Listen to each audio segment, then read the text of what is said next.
bring in, as promised, Academy Award-winning documentary filmmaker Michael Moore. Michael, good evening. Good evening, Keith.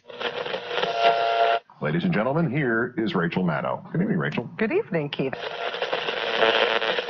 There's been a spike in the desire to own guns in Connecticut. Statewide, over 90,000 guns have been authorized for sale. You know how I feel about it.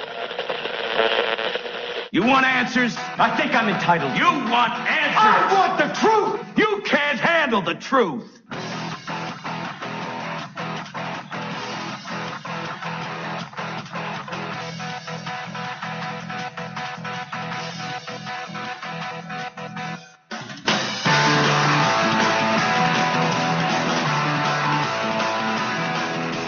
Good evening, my fellow patriots and Americans. It is Wednesday, December 4th, 2013. Man, the year is flying by fast. Flying by fast. You know, it's been an amazing year as I look back at it and think of where I was and where I'm at today and the friends and people that I've met along in this journey. I will tell you that in the short months since we started this show, the people that I've met, the quality of individual has just been outstanding. It's just been incredible and everything. But we got a jam-packed show for you. If you want to join the conversation, you can give us a call at 1-800-580-4870. That's 1-800-580-4870. In a few minutes, we're going to be bringing on Jeff Hayes.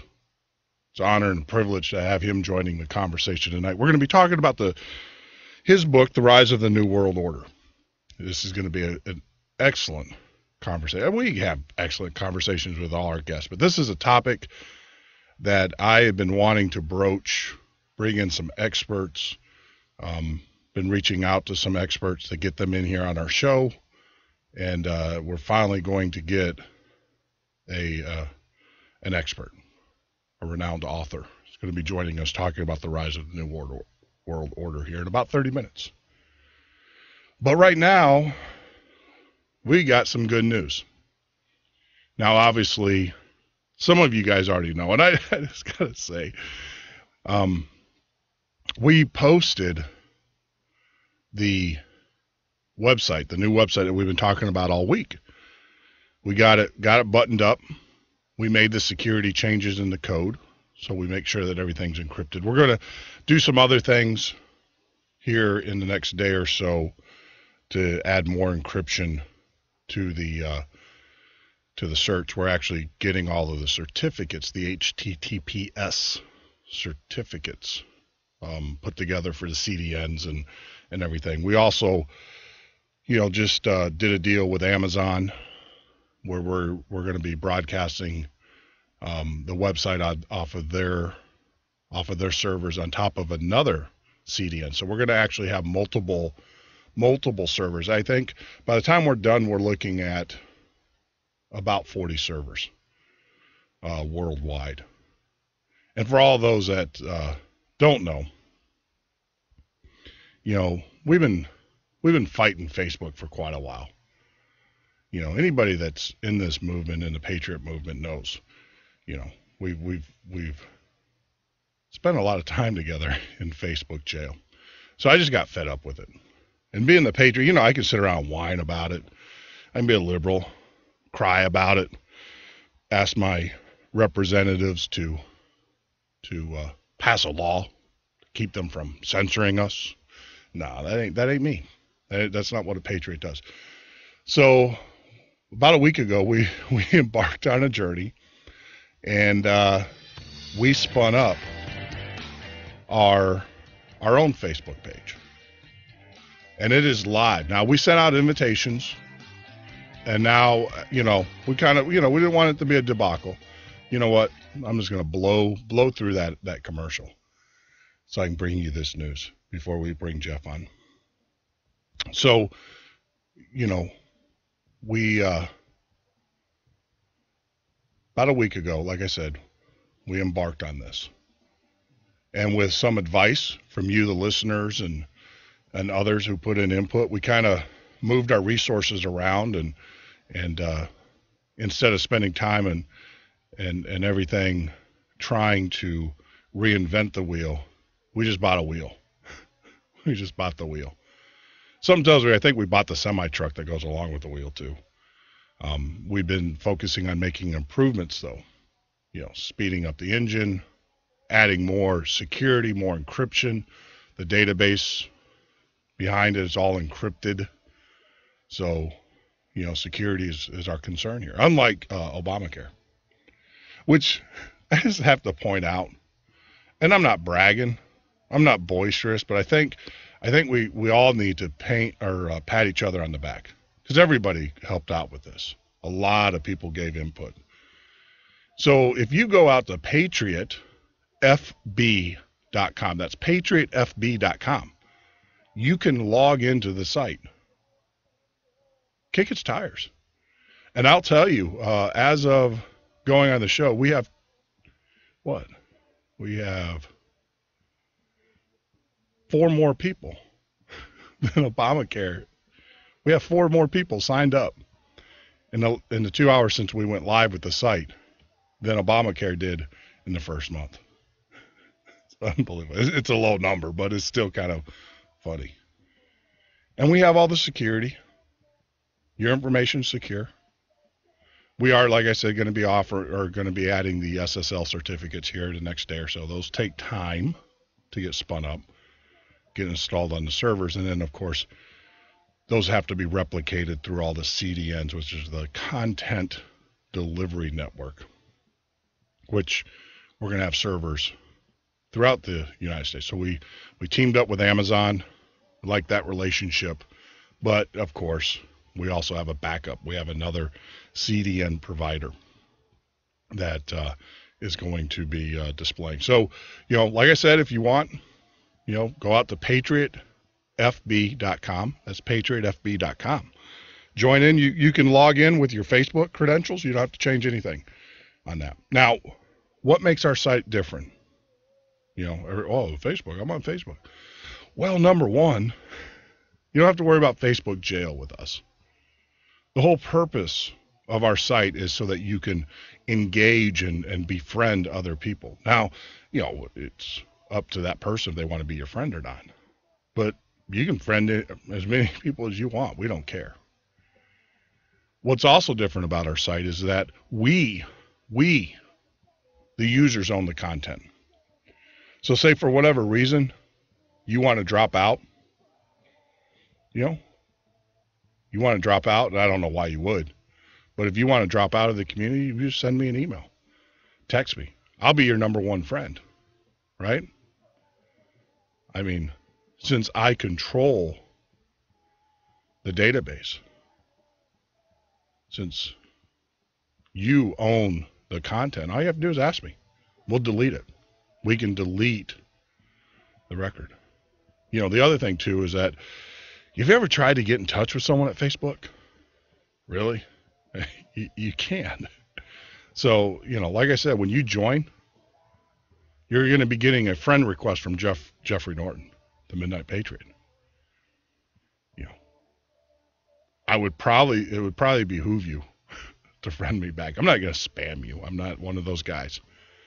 But that way you'll be able to communicate with me.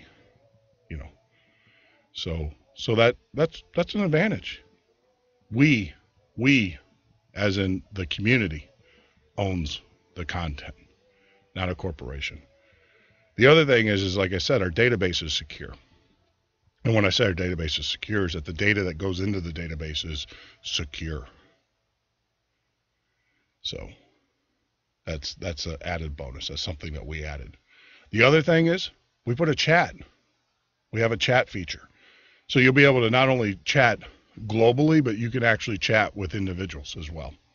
And we're going to be increasing that as well. We're going to allow you to create private chat rooms, and then you can invite your friends. And on top of that, you can do video conferencing, share desktops, do all of that. It's a community. We're giving you that technology. Some of the other things is that as you go to the website, we are going to have, we have a marketplace. So you can list, if you're a prepper and you want to sell your backpack or if you maybe put together a backpack or sell products like Mountain View off-grid living.com. You can put their products up there, or you can, we don't care. It's a community. If you got an AR-15 that you want to sell, if you got ammunition you want to sell, naturally you got to follow the laws in your area.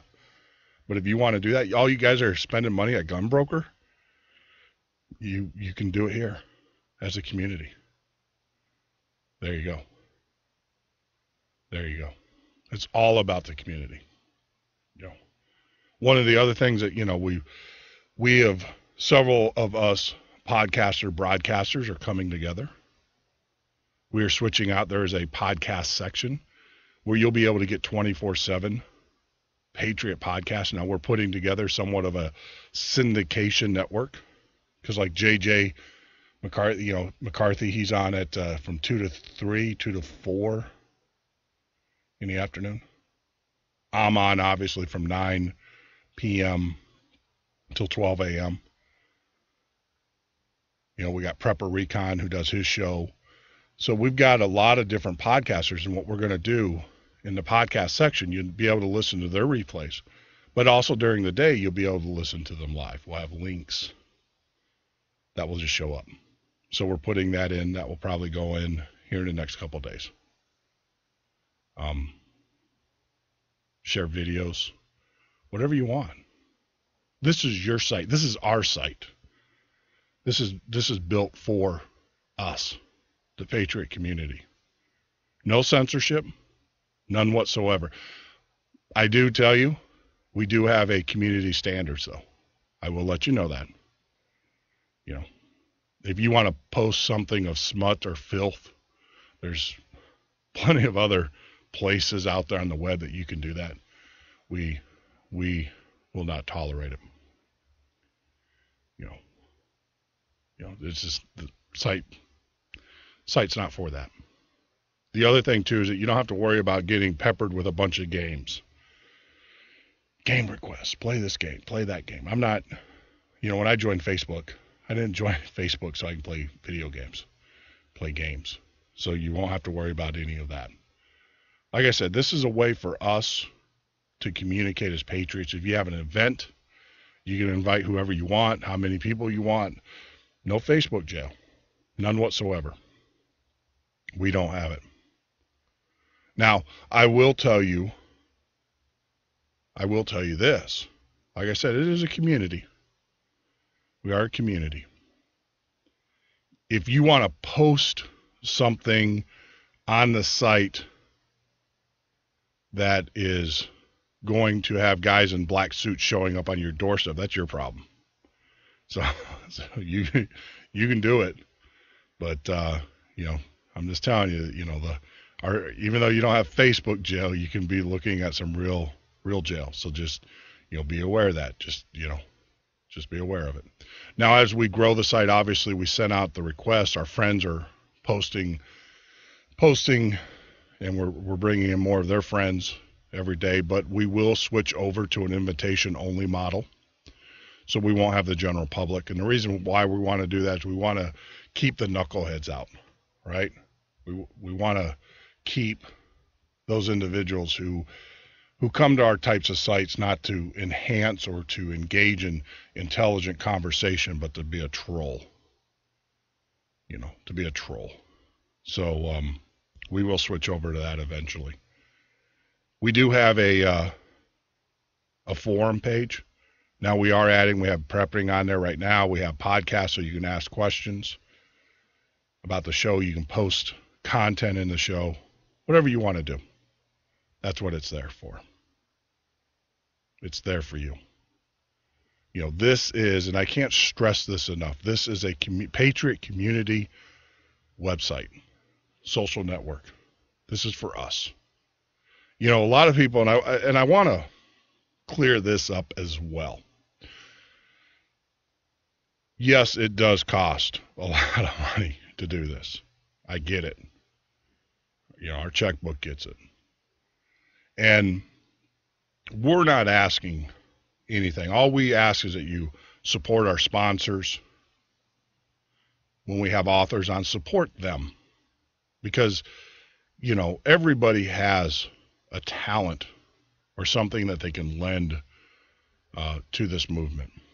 And mine just happens to be mass communications, you know, and that's my talent. And, you know, God, I'm a firm believer that God gives me what I need, not what I want. And that's okay. That's very okay. Because it's amazing how things work out the way they're supposed to when you let go, let God. But I do appreciate it. I do appreciate a lot of people have been asking about that, what they can do to contribute. You know, we're just going to run this like a community page. And the costs as we grow the site, and we have integrity. Integrity is important. As we have integrity, the revenues to support the site will come as well. That's my promise to you. That's my promise to you. But you know, get the word out. It's running. It's running, and it is running beautifully. I will tell you. I don't know about you, but I can't leave Facebook up and running on my computer longer than 30 minutes before the browser starts jacking up, right? I've been running it now. I've been running our patriotfb.com site for the last 3 hours, and not a problem. And we're getting feeds, and that includes chat. I'm getting chat feeds, you know. I mean, it's just, it's incredible. It's incredible. Like I said, I just want to thank everybody, because instead of us having to reinvent the wheel, from your suggestions, we actually just bought a wheel. You know, I think we got a semi that came along with that wheel, because this thing is powerful, very powerful. And then we were able to jazz it up, to tune the engine up. That's where we spent our money. Now our focus, of course, is on the network, keeping it safe, keeping it secure. But I just want to say thank you. I just publicly want to say thank you to everybody for the suggestion. I want to thank Facebook for pissing me off enough to get me on this project, and you know, everybody that's worked on it, everybody, like I said. But more importantly, I just want to say thank you for the support. I mean, if I look back earlier today at where we started in early October and where we're at today, you know, no studio now. I'm standing in a brand new studio, no equipment, but now I've got state-of-the-art digital equipment. We are still waiting on the phone. It's amazing. You can spend all this money on equipment, so we take phone calls from people, and a $9 cable can bring it to a screeching halt. It's kind of ironic how that the irony. Oh, the irony. But we'll get the cable. I'm sure it will come in the mail soon enough, and then we'll be able to take more calls and everything. So it's exciting times here. We got a lot of things going on, just a ton of things going on in, you know, here at the Midnight Patriot Radio Show and Podcast. You know, while we're waiting, because we're going to bring Jeff on a little bit earlier, so that way I think this is going to be one of those conversations that's going to go way into the wee hours and stuff. So while we're doing that, I just want to, you know, give a couple shout outs here to some individuals. Actually, a website. You guys got to go to this, and I do apologize. I didn't get to it earlier in the week, but Freedom Prepper. You know, this is that whole conversation that I had with you last week about being better stewards, being better at being my brother's keeper. So Freedom Prepper, if you go out to the website, freedomprepper.com/Christmas. You go out to their website, they are running it. They're taking donations so that they can buy gifts for children. I mean, that's what the season's all about, besides, you know, Christ. But it's also about the children. And there are children, unfortunately, that are going to wake up Christmas morning and not have a gift. They might not even have a home, you know. So as you're sitting at home and you're looking at your children or your friends and your family and stuff, be grateful. Be grateful for that. All right? Be grateful for your health and stuff. But go out to the freedomprepper.com. They're doing a great initiative where they're raising money for to buy gifts. I think they're asking for a $5 donation. So I highly, highly recommend it, and I support their efforts that they're doing there. But, something that we didn't get to yesterday, and it's very important that we understand this, because as this administration continually tells you, things are getting better. Things are getting better. The reality of it is that I think every one of us out there can probably point to one, if not two, possibly three people that they know personally in their sphere that's without a job, or they're not working in a career that they originally started at. It's not as good as they're saying. And layoff reports just came out today. We have more. Saks Aberdeen Distribution Center, 191 individuals. McGraw-Hill Education, 27 individuals. Qantas International, 1,000 individuals. Global Foundries of New York, 30. Kentucky Public Schools, they're talking about a massive layoff. A massive layoff. The YMCA of Dane County, 13. Atlantic Express Transportation's about 500.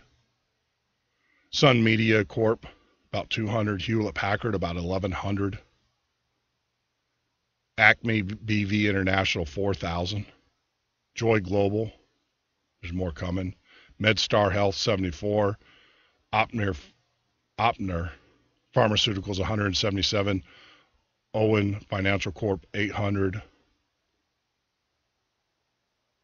RE Cellular, about 100 in Ann Arbor. Bank of Montreal, 997 jobs. Companies that are closing is the West Isle King Cullen of Union Boulevard, New York. Rocky's Diner at 1400 in Largo, Florida. Grasshopper Distribution in Louisville, Kentucky, and Diversified Machine Inc. They're closing their Milwaukee plant.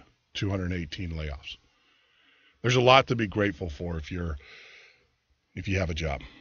If you have your family, you have your health. And I'm not, we don't share these numbers to, bring down the season. But I think it's important because part of our fight here, part of our charge, our duty to you is to, to counter the lies and the misinformation that mainstream media gives you. They tell you that our unemployment rate's hovering 7-8%, right? But in reality, if you go back to the numbers that were actually originally agreed upon for determining the unemployment numbers in the 80s, if you go back to those numbers, now unemployment, the calculations, the math is math. This is what they game the numbers. But if you go back, you'll see unemployment in the neighborhood of about 20%. 20%. So, so if you got, and the way that I judge that number, take 10 people that you know, two of them are, without jobs, right? Two of them.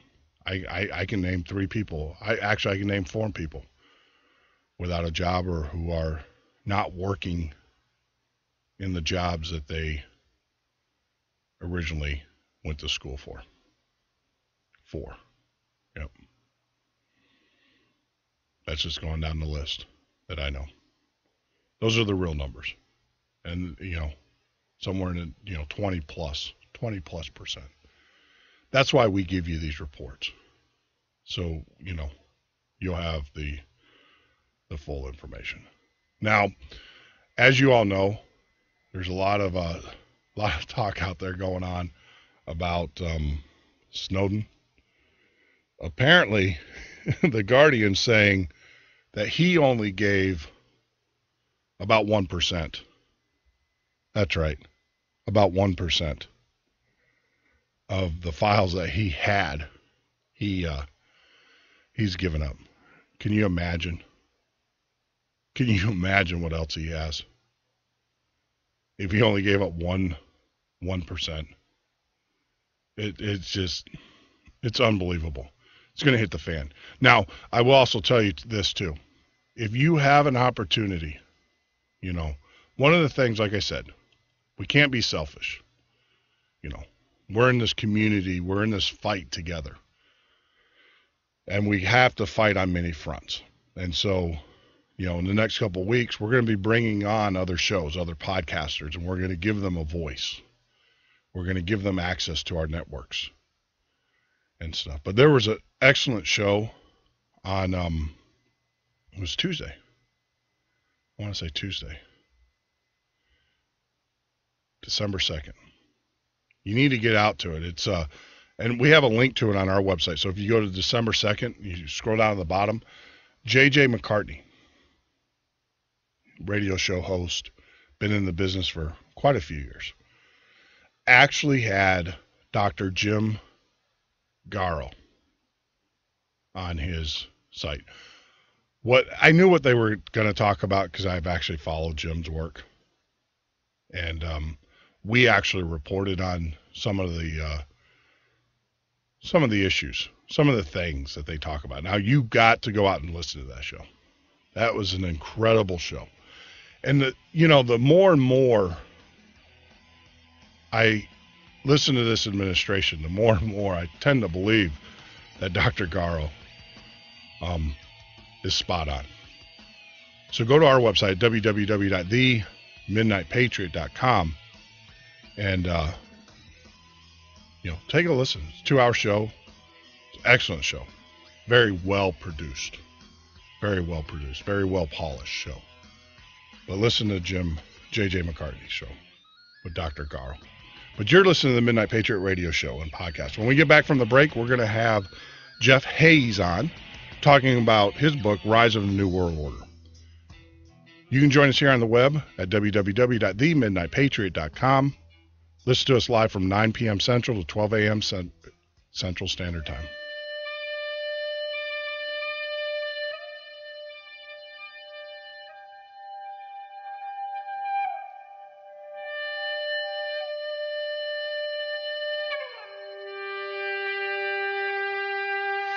We need a hero, someone who saves us from ourselves and our own self-destruction. God only knows we need help. Looking for a hero, someone who cares about the future, not about themselves, but about the idea of America. We need a hero.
that controls spending, a government that no longer works for the people.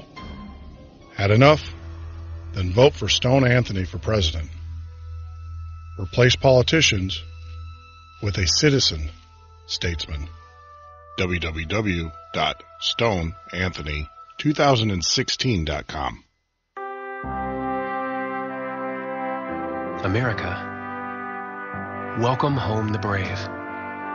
The brave men and women who serve their country are coming home. Home to their cities and towns. Home to their mountains and valleys. Home to their families and friends. Home to America. Some of these warriors are coming home with wounds you can see, and some with wounds you can't see, like post-traumatic stress disorder. Wounded Warrior Project was created to provide the support these wounded veterans need to ensure their return to America is well-adjusted and successful. But we need your help to ensure that our mission is a success. Help us honor and empower these wounded warriors. Contact us at findwwp.org. America, welcome home the brave.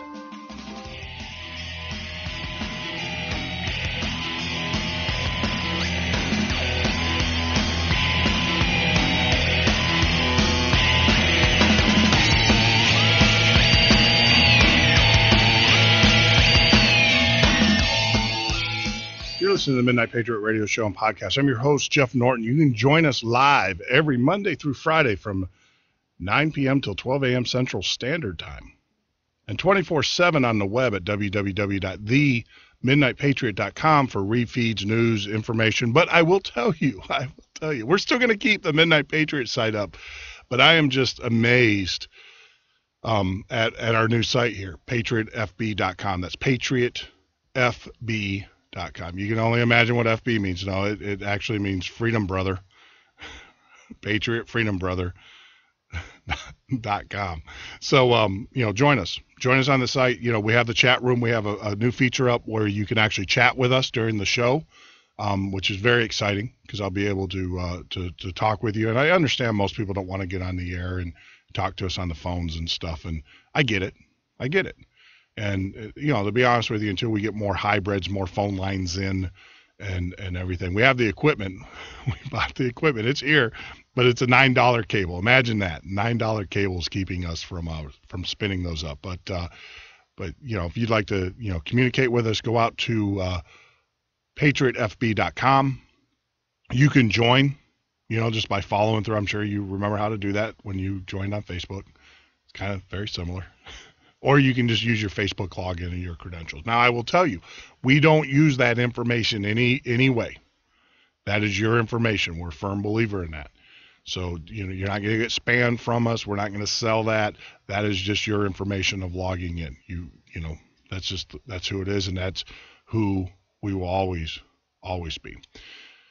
Well, now we're bringing Jeff on a little bit earlier in the show than our normal guests. And the reason why we wanted to do that is because I know this conversation is going to go into the wee hours of the morning. This is a topic that I am adamantly entrenched with and fascinated by and learning. I mean, since I was awoken a couple years back, and since I've seen some of the things that I've seen both domestically and overseas, I'm a firm believer that there is a puppet master out there, and they act as though they're several, and they act as though they're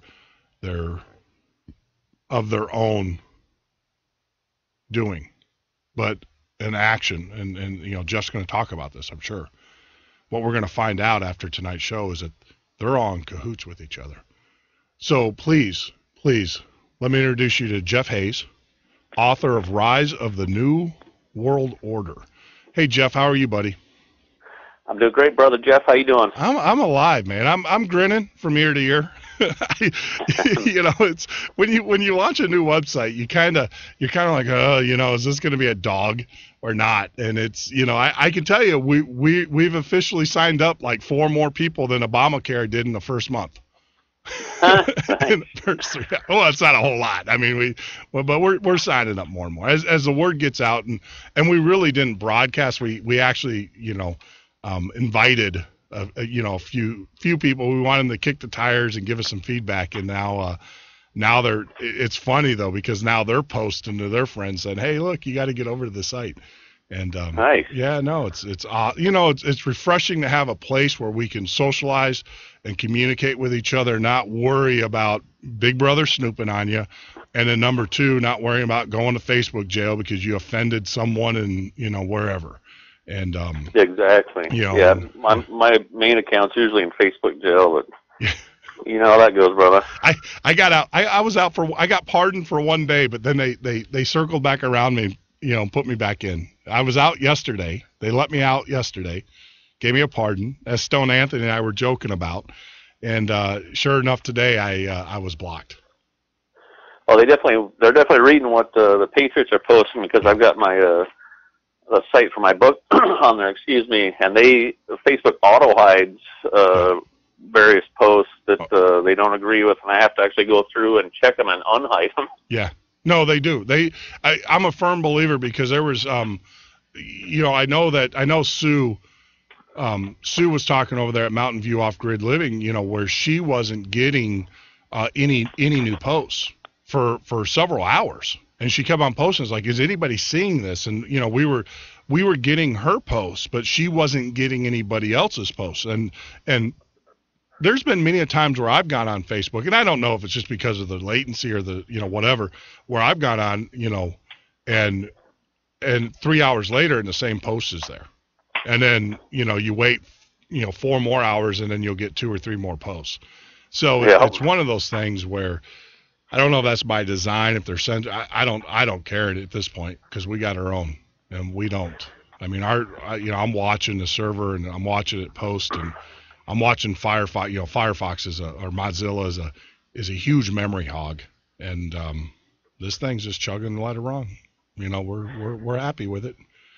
The thing to remember here, keep in mind about Facebook, is that Mark Zuckerberg is a regular attendee of the Bilderberg meetings, which is one of the steering mechanisms of the New World Order. He is fully vested in the New World Order and doing his part to let his masters know who's causing trouble on his site. So no, I'm a firm believer in that. I mean, it's maybe we'll talk about this. I mean, because I've actually tried, and I've got to get her name.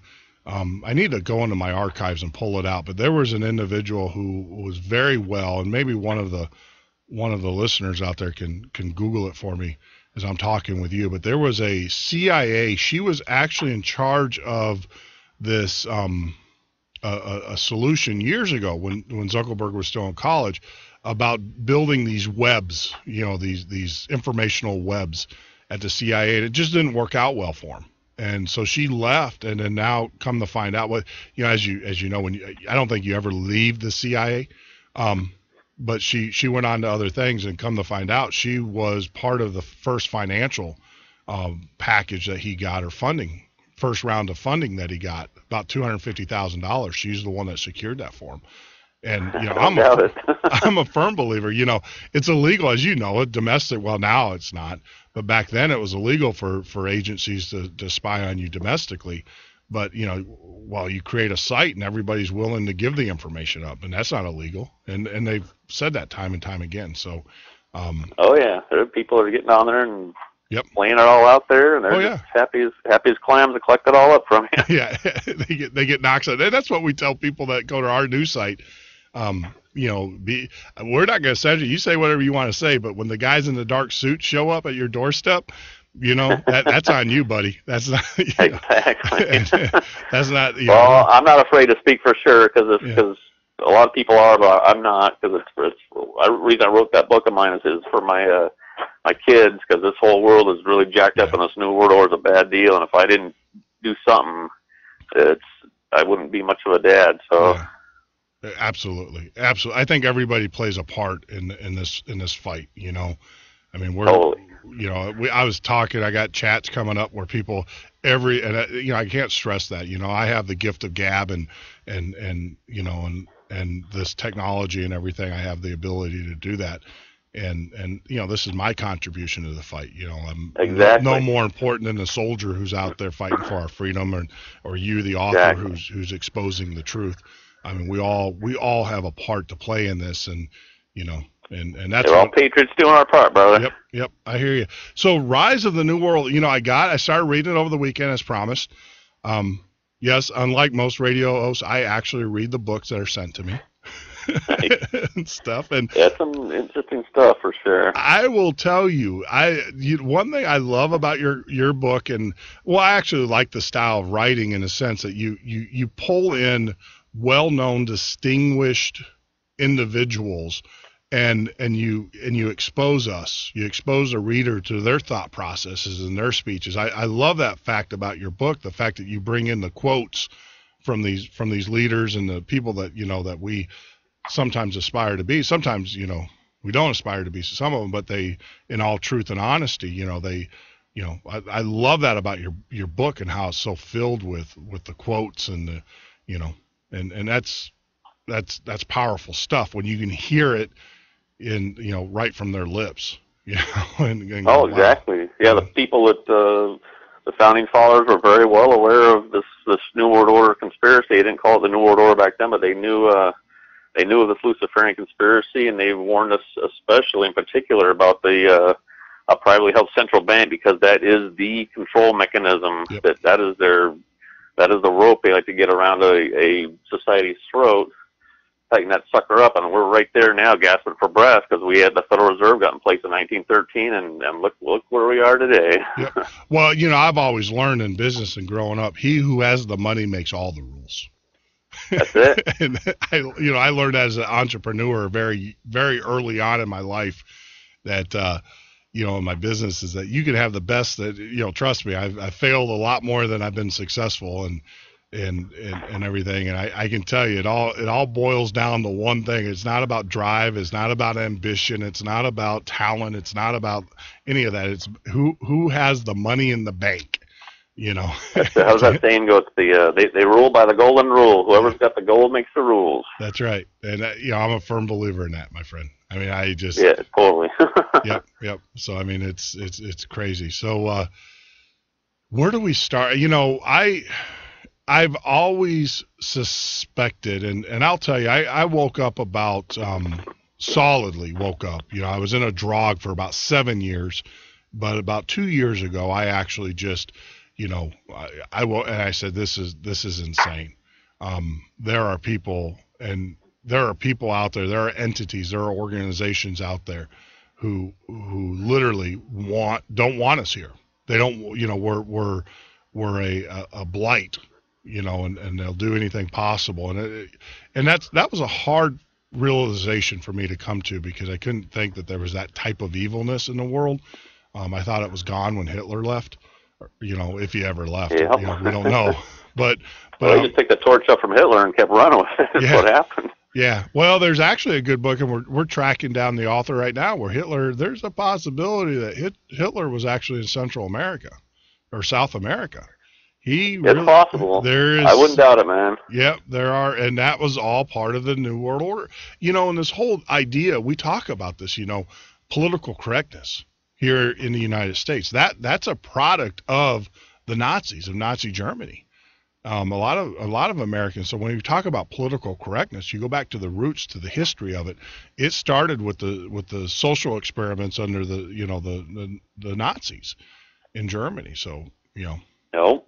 So it's just unbelievable. So yeah, this is where do you want to start? Where do we start? Your book is, like I said, it's 445 pages, and it is nothing but information from the beginning all the way until the very end. I'm about 3/4 through with the book, and but like a good novel, and this is fact based. This is not a fiction based novel. Where do we want to start? Where do you want to start with the Federal Reserve, where it all basically got going? Maybe I'll just kind of start by telling you how I woke up and when I woke up. Sure. I'm 43 now. I've known pretty much all my life, even as a kid, that something was very wrong with society, but it was like this invisible dark cloud, and I've known about it all my life. And I got into political activism in my early 20s. I was going to write a book 20 years ago about this stuff, but the internet wasn't around, and they had this stuff so well buried, it wasn't a clue about the Federal Reserve or what the UN was up to or this and that. So I ended up starting a hard rock band, and I was doing political lyrics, and that kind of petered out into my late 20s. And then fast forward to 2007 when I was 37, and two things happened that year. Ron Paul was running for president that year, and I kind of took a liking to him right away because he seemed like a genuine guy, and I kept trying to go, hey, what's this business with the Federal Reserve he keeps talking about, and why don't they like this guy? Why do they keep trying to drag this guy down when everything he's saying makes 100% sense, you know? And then something else that happened that year was the Zeitgeist movie came out. I don't know, have you ever seen that, Jeff?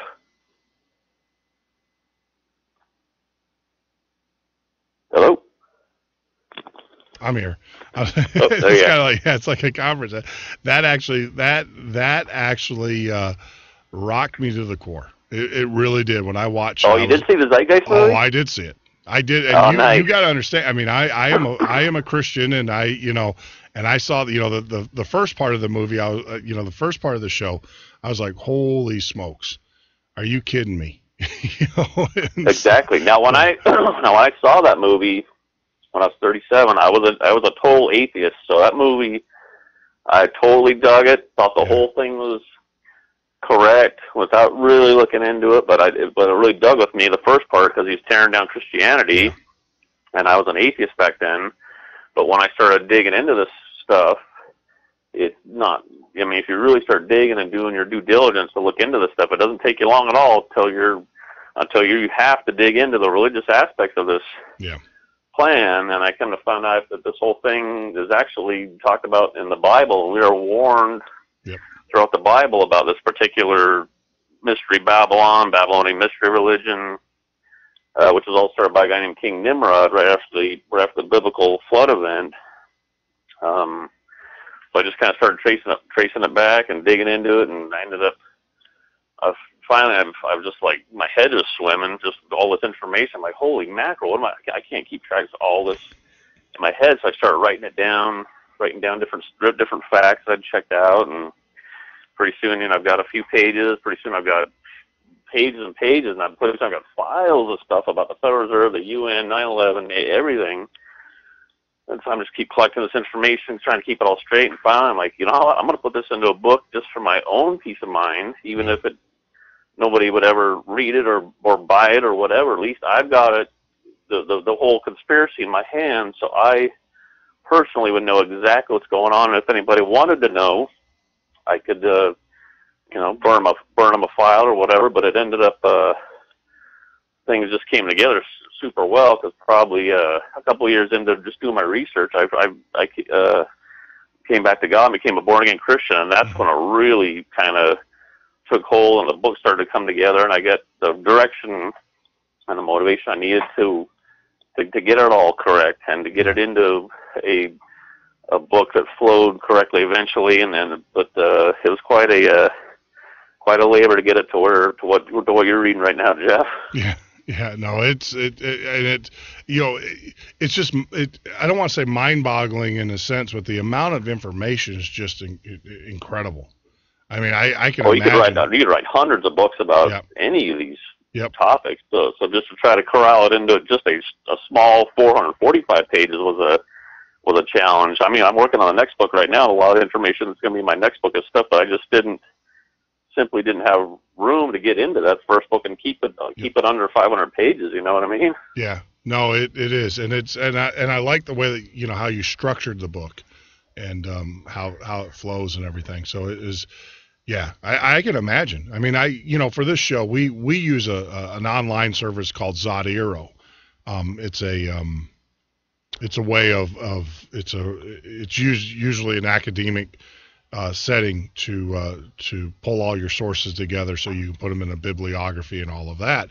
And just the short, it was funny because there's a free service. It's called I give them a little plug here, but it's Zotero, Zotero, or Zot Press. They also go by Zot Press, Zotpress. Yep. And they give you a free hosting.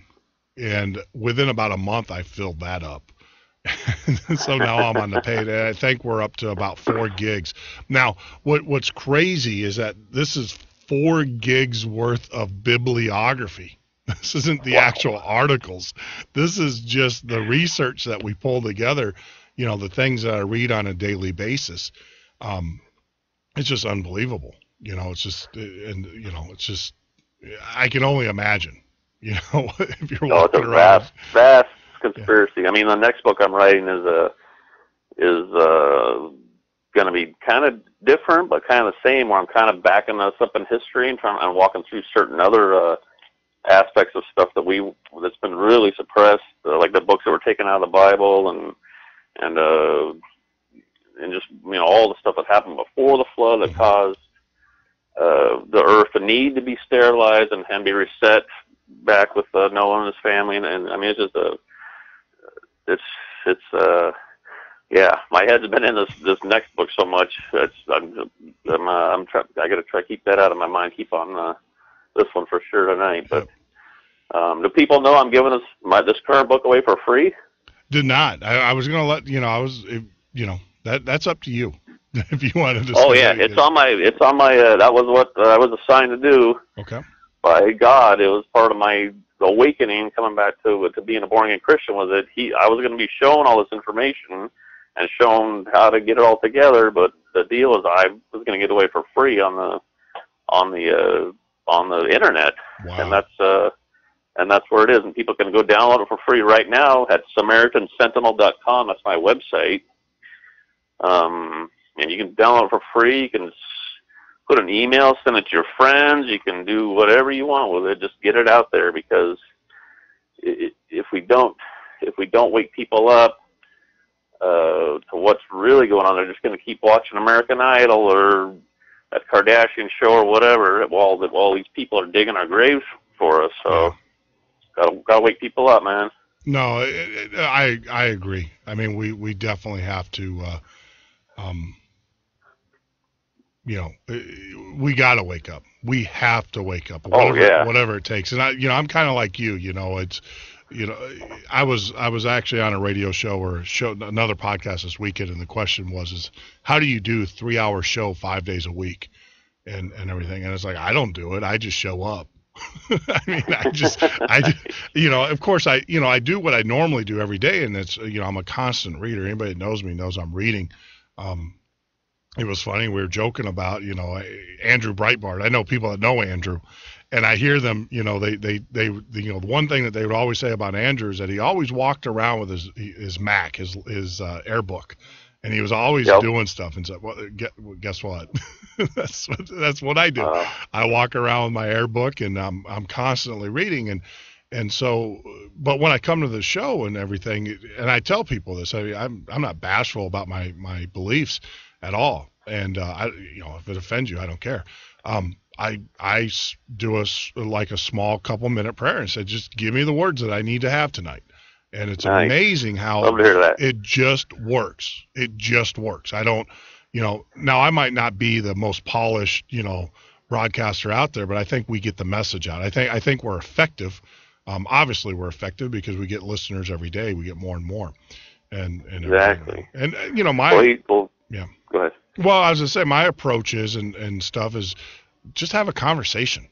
Let's just sit down and have a conversation. And that's what the show's all about, is just sitting down with people like yourself and other patriots, and, kind of visualize that we're not sitting in a studio, or you're not in your phone in California where, and we're sitting at a table and we're just having a conversation. And exactly. And it works. It works. Oh, I'm having a blast so far, my friend. I am too. It's amazing. Now, I will tell you, it never ends here though, because my next thing is that we, on that note, we are we are going to be taking this show on the road. I mean, that is coming. I'm going to be on the road with Stone Anthony Nice. the spring, traveling across with him in an RV. But the other part of it is that we just bought the portable equipment, and we're going to start going to restaurants, and more on that a little bit later, so we can expand. Yeah, we're going to have what they call it to Seattle, man. Look me up. Are you kidding me? And so I love you guys up shooting in the mountains here, brother. Hey, when I grew up, my father was stationed at Klamath Falls, Oregon. My dad was Air Force, and we were stationed in Klamath Falls, Oregon. Out my back window of my bedroom, I looked right at Mount Shasta. Oh, sweet. I love that area. I love Oregon. I love Seattle. It's just God. You want to. I'm now in concrete and steel right outside of Chicago now, but that's God's country. I mean, that is. Oh, it's something else, man. I love to go hiking out here and go for a nice hike on a lookout and do some praying up on the side of the mountain, man. You can't beat it. Yep. I mean, it's incredible. Now we can people are going. We tuned in to listen about the New World Order, not a travel channel and stuff. But hey, it is. It's all relative. It is all relative because that's what we're fighting for. I mean, exactly. That's actually, here you go. That is actually a good segue. What woke me up, I remember listening to Alex Jones. I remember clearly. This is what woke me up. This is what I went, are you kidding me? Really? Alex Jones made a statement about all of our natural historical, like the Mount Rushmore, the Smoky Mountains. And at that time I lived in Tennessee. He was talking about how they're all part of the UNESCO, part of the United Nations World Foundation or whatever. Yep. And I was like, no way. So of course I get, I used to do the Ocoee, which is whitewater rafting a lot when I was younger. So of course we went up to the Smoky Mountains, and sure enough, now the sign's not on there anymore. It's actually a plaque. But before, they literally on the Smoky Mountains, there was a sign that said Great Smoky Mountains, and it said a United Nations Heritage Site. And I was like, what? And that's what woke me up.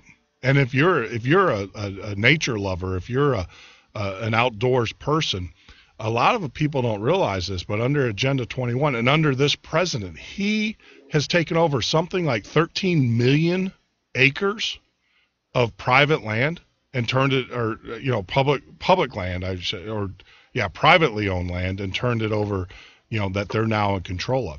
And the EPA is doing that left and right. And that's all part of the New World Order Agenda 21. So you're going to go to the Alamo one day, and you're not going to be able to have your American flag or wear your American T-shirt because you're going to offend someone in the United Nations, because that's a United Nations educational site. So, So anybody that doubts if the UN is good or not, all you got to do is trace back their history and the exact people who were involved with setting up all the meetings and all the stuff that where the UN came about. It all came out of the CFR, which, and then you go back and trace where that came from. You just got to kind of just start. It's just like chasing the money trail, basically, back with all these various entities. And it always leads these same dang people, these same families, the quote unquote Illuminati, the Rothschilds, the Rockefellers. That's just the same suspects over and over and over. Yep. And of course, it's hard to connect the dots for sure. And of course, they have their mega square foot, million square foot log cabins in these natural reserves, that the government's taking over from us, the private citizen, and stuff. So it's not, it's funny because I used to laugh at Ted Turner, how he would, talk about all this stuff, but yet he has his home in Argentina. He's got his houses, all over the country, and he's, flying around in his jet, Al Gore and his, carbon signature, and, they produce the meat cake, brother. Yeah, no, they produce more waste than you and I will do in our lifetime just when they get in their jets. And on one flight. Yeah, exactly. Yeah. We talk about, actually, I'm watching on our website here at the our new website at the Patriot Facebook. I'm watching a conversation talking about Doe Run.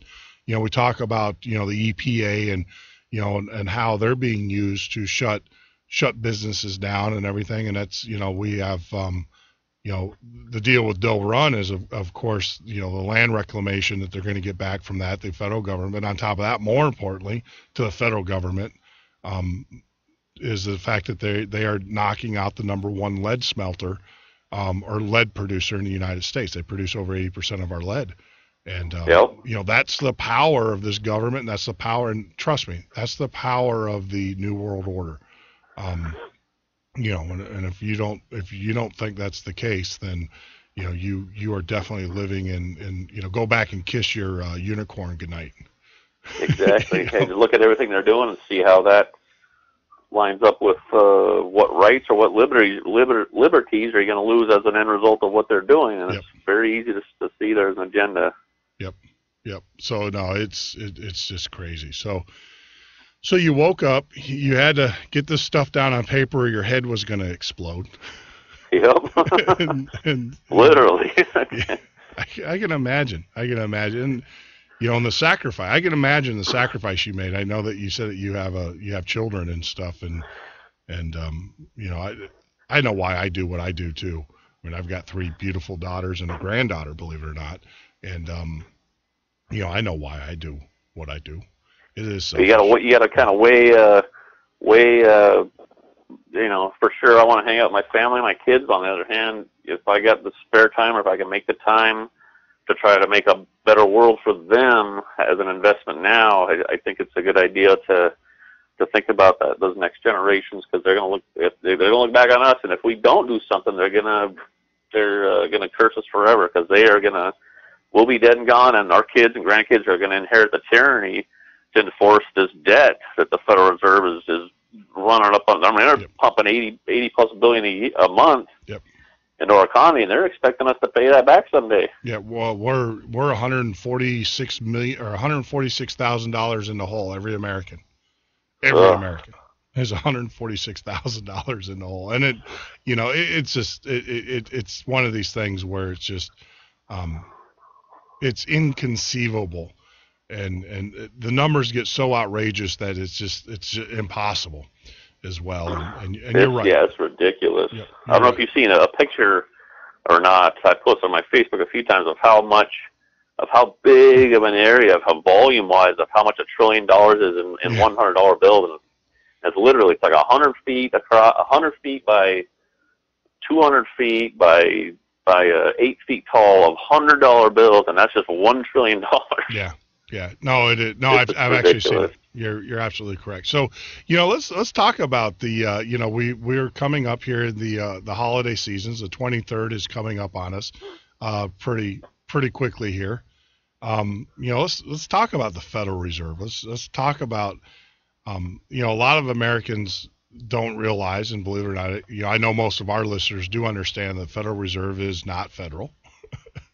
A lot of people know that, but they don't know why that is or who is behind all that. Yeah, and the amazing story that as I read The Creature from Jekyll Island, one of the many books I've read on it, and actually I also talked with Ellen Brown, who wrote an excellent book. She was our first interview that we've ever done on the show, was The Web of Debt and everything. As we talked about that, it was amazing that you had you had these families that were represented, that went down to Jekyll Island, and these guys were mortal enemies. We're talking not hey, F you kind of enemy. These guys, they did things to each other and to each other's businesses. Cutthroat bankers. They were evil, but yet they were, that should tell you right there. The fact that they got on a train, and what they didn't have the planes back then. They got on a train and they rode down on a train together. They had a commonality there, and it was all about taking control of the financial, i.e., taking control of the banking system, and thus leading to the control of the people. And John D. Rockefeller Sr. summarized that nicely by saying that competition is a sin, and he was explicitly referring to that there's his little banking rivalry with J.P. Morgan and these other people. So they're like, we can make $100 million this year, or we can cut each other's throats and make, waste money, make $50 million. So let's just bring it together, and we'll make more money, get more power, and keep this New World Order plan chugging along. So that's how all that came together for sure. Yeah, it's I read that, and that, because I knew of the hatred that they had for each other, but for them to sit in a car together, that just tells you the power or what they knew they were getting into. And, of course they passed that. Now, this is one question that I've actually, it's never really been answered. I've heard a lot of different stories. Now, they got together on December 23rd, correct? Or the Congress came together on December 23rd, in which that's when they passed the Federal Reserve Act. Now, I've heard two sides, and like I said, maybe you can clear this up in your research. Did they actually have consensus from the state to actually pass that amendment, or did they not? Because I've heard people say the Federal Reserve is actually, they don't have the consensus. It's not a legal law that started the reserve. Well, I don't think it was an amendment, so it didn't have to be ratified by the states per se. But I do believe they were able to finagle it through at the last minute because a lot of on December 23rd, if you got 25, 30, 40% of the Congress still in D.C., you're lucky, because everybody's, cutting out, going flying back to back then they didn't. From. Yeah, back then they didn't fly, so they were all leaving D.C., in the mid-December. I think they had just enough to have a quorum, obviously, but they didn't have enough to actually, and they got ratification after the fact on a lot of the issues. And I think that's where the argument was. Well, all this stuff just gets kind of, it'll come out in the mainstream media, even back then, that this thing passed. Everybody takes it as the gospel. But meanwhile, like the federal income tax amendment never was ratified by the states, and it's unconstitutional, but still they shoved it through. It came out in the media, it's a law, and everybody's just okay. Open my wallet up, help yourself. Yeah, which and that's the thing too, is that a lot of Americans don't understand is the income tax was actually tied to the foundation of the Federal Reserve. Totally, they needed a mechanism to put us on the hook for that money. And they sure did. Yeah. Like I said, a lot of people don't realize that the Federal Reserve, the IRS. Part of the Federal Reserve Act or the plan is to have a mechanism in place to collect the money or to collect the interest and the debt, and of course then upsprung the IRS and. Then about that same time, so they did the Federal Reserve Act, and they did the income tax, and right around that same time is when they were really setting up their tax-free foundations. And a lot of people hear about a tax-free foundation like the Gates Foundation or this and that. They think that that's a good thing, but what's going on with those is people like Bill Gates, and Bill Gates, because I live in Seattle, so I know a lot about Microsoft and Bill Gates. I hear about him all the time. So I remember a few years ago he came out and said, my kids, they'll be lucky to get $1 million each. He's worth $60 billion. I'm going to give all my money to my foundation, and my kids will run it and this, that, and everything. But all he's doing is just a bait and switch. He's giving up possession of the money, but not the control of the power of the money that he can wield with all those billions. But by donating, and quote unquote, he is avoiding all the state taxes and the death taxes and the income taxes and all this stuff. So it's basically that huge egg he's got can't be touched by the government. But you get into people like the Rockefellers, who are donating hundreds of billions and trillions into these foundations to protect the power of that money. And those foundations, they're not looking out for our best interest. They're looking out for the Luciferian New World Order. So their intentions are pure evil for sure. And that's something people really need to understand, is all the Ford Foundation and all these foundations, they're not in our best interest at all. That'd be something good to actually overturn that law, to tell you the truth. Well, no, and that's the thing. It is, like you said, is that he's still in control of it. They're still getting income from it, and the reality of it is that, you know, the $60 billion that he controls. I had a really good friend who was worth several $100 million, and, you know, he had his jets, he had his 9 homes, he, you know, I mean, you know, he had, and we just had a frank conversation. I'm like, you know, aren't you ever afraid of, you know, because you hear about athletes losing it or whatever, and he was like, Jeff, he goes, the money I make off the interest alone off of this is what pays for everything else. And so I can't imagine, you know, he had 200 million, and so I can only imagine what you know, what $1 billion would be, and then you take that and multiply it by 60. So yeah, you're absolutely correct. You know, when you have that type of money, you get the interest, you get hammered. His income tax on the interest would be more than most corporations would pay ever. And so you're right. So they put it into a non-for-profit foundation. He still draws his salary. They don't have, and then of course they get kudos, and they get, everybody's like, oh, they're so wonderful people, but they don't realize that here he is, you know, they're developing sterilization plans, which is part of the New World Order plan. And they call it, you know, and, you know, we hear about the famine and everything. What amazed me about, you know, all these sterilization and all the things that they're doing in Africa, and everybody goes, oh, that's wonderful. It's like, well, why don't you do this? Why don't you teach them how to farm? Why don't you take that money and, you know, why don't we cultivate and rebuild their ecosystem that was, you know, depleted by the multinationals of the day, you know, that because it's just crazy. But no, you don't hear that. You hear, oh, they're pregnancy and the AIDS and all that stuff. And it's like, you know, all that is population control. You're not addressing the true problem. The true problem is that people have no way of sustaining themselves. All you're doing is you're thinning out the herd. Yeah, part of the problem too is, I mean they get food aid. Yeah. They're getting food aid, but they're not being shown how to be self-sufficient. So it's almost like you're getting them on our government feet over here, so they get used to relying on us when they really should be being shown how to be self-sufficient, which they're not at all. They're trying to get them 100% dependent on like the U.S. and the UN. He's like, you want some food? Okay, here, take this shot, take that shot. They're down there probably doing all kinds of crazy experiments with these shots. Oh, these people don't know. I mean, it was. Yeah. Well, I mean, no, it was. It's been proven. They've talked about it. There's been pharmaceutical companies now that are facing prosecution right now for using, for you know, exposing, you know, in Africa and stuff, using them as live guinea pigs, test subjects. And it's just, you know, it's just unbelievable. And that's, you know, we talk, and everybody's like, how can people be so evil? Because they are being directed.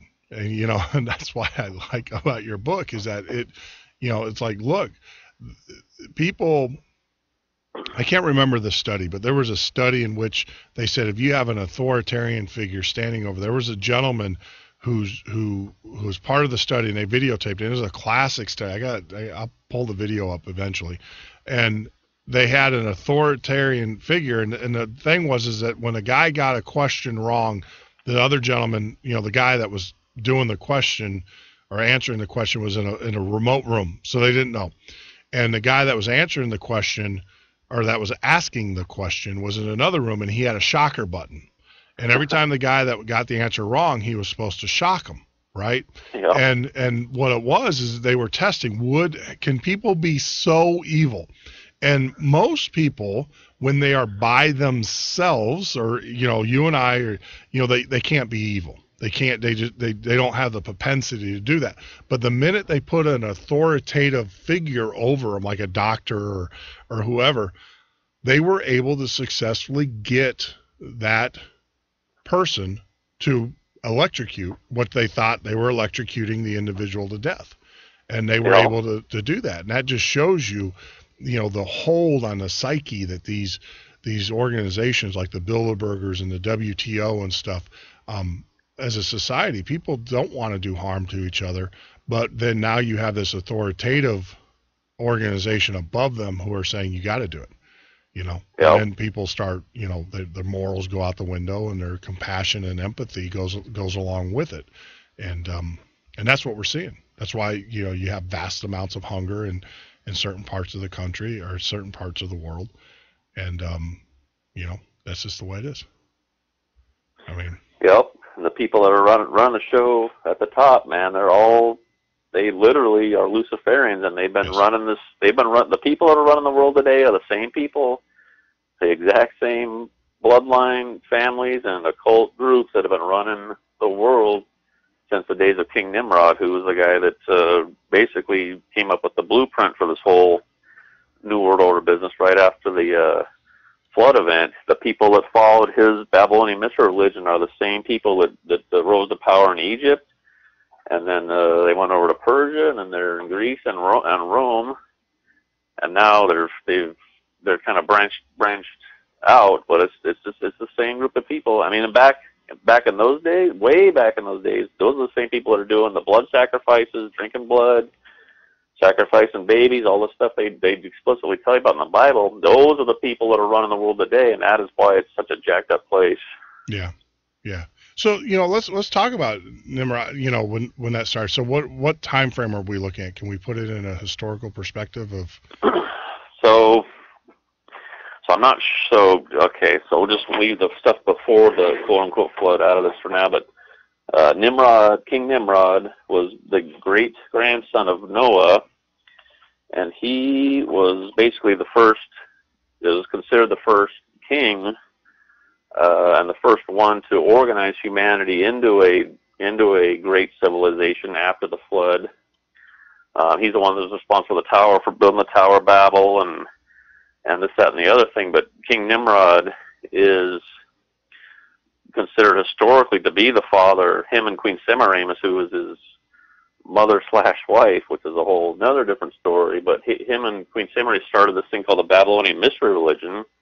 And this is the mystery Babylon that's talked about in the book of Revelation in the New Testament. This is the exact group, the exact occult religion these people started. It started with this King Nimrod guy.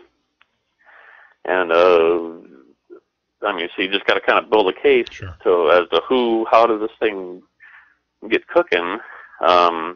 A lot of people don't know this, but all of our holidays are factually based on this King Nimrod guy. December 25th was originally the birthday of his son, Tammuz, which was supposed to be the reincarnated King Nimrod, and everything that goes along with Halloween with the tree and the mistletoe and the Yule log and all this stuff I explain it very well in my book, but all this stuff comes from this guy, King Nimrod. So not only is Christmas based on this guy factually, Easter is, and Valentine's Day, Halloween, and Lent are all factually based, can be traced back to this Babylonian mystery religion, which we are warned about throughout the Bible. That's why I'm a Christian now.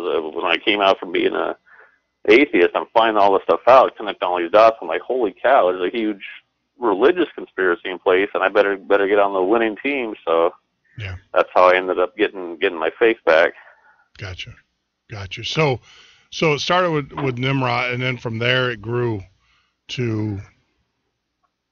Well, they blew up. They were building the Tower of Babel, and in the Bible it tells us that God came down and said, because the whole gist of the New World Order plan comes from the fall of man in the Garden of Eden, where it was shown to Adam and Eve by Lucifer that if they were to gain the intelligence through technology, that they could basically recreate themselves through DNA technology and live forever. They wanted to be gods on earth, so they wouldn't need to worship the Creator God if they were able to keep regenerating themselves through the DNA thing. So that's how this whole thing really got started. But I just lost my train of thought. It happens. Well, we were talking about Adam and Eve. Actually, you know what? That would be a good segment. We're actually coming up on a break here in about a minute. So So we started out with Nimrod, and Nimrod was, so it really didn't take, after God, after the great flood basically wiped out everybody except Noah, and we all know the story of the ark and everything. Yep. It didn't take really that long for it to take hold again, for the evilness to come back and come back into it. I'm sure that was not appealing to God, to know that. And that's where he split up the. So Nimrod had okay. So getting back, or you got to take a break, but Nimrod got everybody together. God was like, no, we're going to split this up, and that's where he split up confused the languages, and people are like they couldn't communicate with each other. So this group went that way, this group went the other way, spread out all over. But they took Nimrod's Babylonian mystery religion with them and his customs, and that's where you get this stuff all over the world. It's all really based on what Nimrod did in 2200 BC. So it's fair to say that Nimrod is the father of the New World Order. He is. Yes, he is. And he is also, I believe, and I also believe I prove this in my book, that he is the biblical Antichrist. Sure. And that they will be bringing him back to life using DNA technology. Wow. So it's crazy stuff, but Nimrod matches up so well with what is told us the Bible about who exactly the Antichrist is. He matches up like no other. And the fact that all of our holidays are based on this, I mean, this guy is right in your face, and nobody even knows who he is, but people are, Santa Claus is literally a modern-day adaptation of King Nimrod, a sun god. That's why he wears the red suit. That's why he's magical. That's why he turns himself into fire, goes up and down the chimney. He's like a modern-day sun god, basically. Hey, Jeff, this is they're telling us we got to take a little break. We'll take about a 5-minute break, and we'll come back. All right. Right on. All right. You're listening to the Midnight Patriot Radio Show and Podcast. We got a special guest, Jeff Hayes. We're talking about the rise of the New World Order here at the Midnight Patriot. Join us on the web at www.themidnightpatriot.com.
door, leaving with my head held high.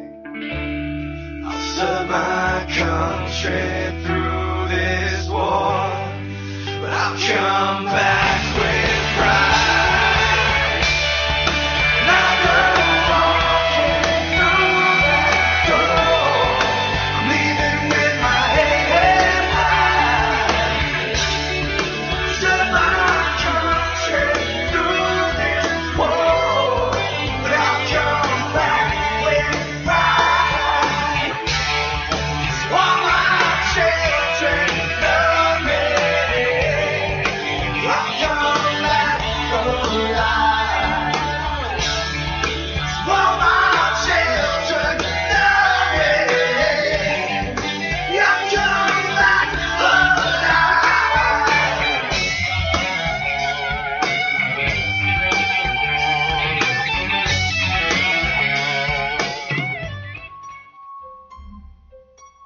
Out of control spending, a government that no longer works for the people.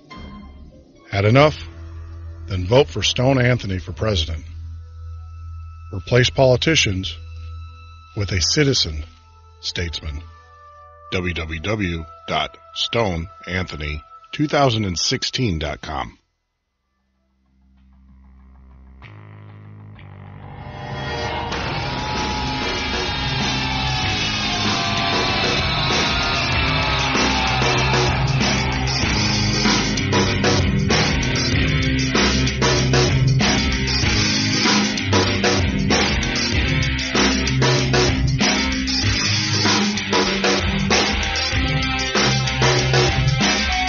You're listening to the Midnight Patriot Radio Show and Podcast. You can join us here live every Monday through Friday from 9 p.m. till 12 a.m. Central Standard Time, or on the web at www.themidnightpatriot.com 24/7. For those that don't know, we actually launched our new social media site. If you go out to patriotfb.com, that is patriotfb.com, you can log in with your Facebook account. I'd like to say welcome aboard, Abnick, Alex, Black, Bruce, Christopher, Connie, Darina, Diane, Eric, Ham, Jim, Julie, Kay, of course, Mountain View Off-Grid Living. That's mountainviewoffgridliving.com. You know, we got Mark at Prepper Recon, of course, is joining us, Robert, Dross, and Scott. Thanks for joining and being a part of our new site, of our new launch. For more information, obviously, you can go out to patriotfb.com. That is patriotfb.com. It's a community that is dedicated to the Patriot movement.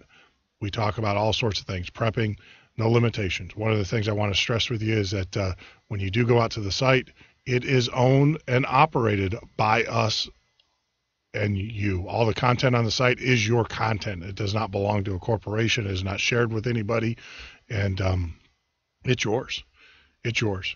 And if there's anything we can do to make the site a little bit better, feel free to reach out to me, Jeff Norton. Of course, when you join the site, I will friend you. And, if you have any questions, suggestions, anything we can do to make your experience a little bit better, it's all about communication, getting the word out. But getting back, we're talking with Jeff Hayes, the author of Rise of the New World Order. We were talking, I'm learning. I'm getting schooled right here, learning about Nimrod. We read the biblical teachings and stuff. I never really put them in context. They were just words that kind of rattle through your head as you're reading them in parochial school or whatever. And it lets me know that I need to spend a little bit more time reading the Bible. So, right before we went off to the break, Jeff was talking to us about I guess it's fair to say, the author and the grand architect of the New World Order, Nimrod. Yep, he is the architect of it for sure, and not only that, people that know about some of the stuff, the Freemasons actually consider him to be the first Freemason. I was going to ask you that because, as a Freemason, their words is that to the grand architect, and a lot of them would think that would be God. They would associate that with God, but it's kind of weird that we use these words together, and I'm sitting there going, the grand architect doesn't sound like God to me. From what you're describing, it sounds like, Nimrod. He is their quote-unquote God, but Lucifer is ultimately who they pay homage to. And with, I mean, I got a different an out of the box take on some stuff that's in the Bible, and it's, I try to look at what because they try to tell us, the people running the New World Order, they don't have a problem telling us exactly what's going on, but they put it out there and let you got to interpret what they're saying. So when they say that the grand architect of the universe is their God, it's possible, and I don't know this for a fact. This is conjecture that before Lucifer's fall, he was kind of God's right-hand man before he tried to usurp God. So it's possible that Lucifer himself could have had a hand in helping to design or help to do something with our universe, or that's where they're paying homage to him by saying that. So I mean, I don't know that for a fact. That's kind of,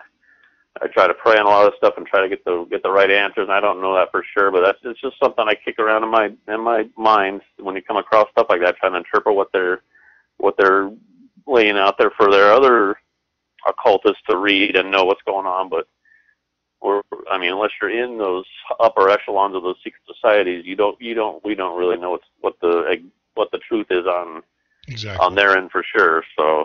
Yep, exactly. I actually watched a special not too long ago about the Freemasons and I will tell you that the Masonic lodges traditionally, are basically a good old boys club that comes together and with the Scottish Rite and totally. And yep. Yeah, and they get together, they have their dinners and stuff, but you're absolutely correct. It's not until you hit the 33rd degree, and that was what the show was about, was talking about the 33rd degree Masons.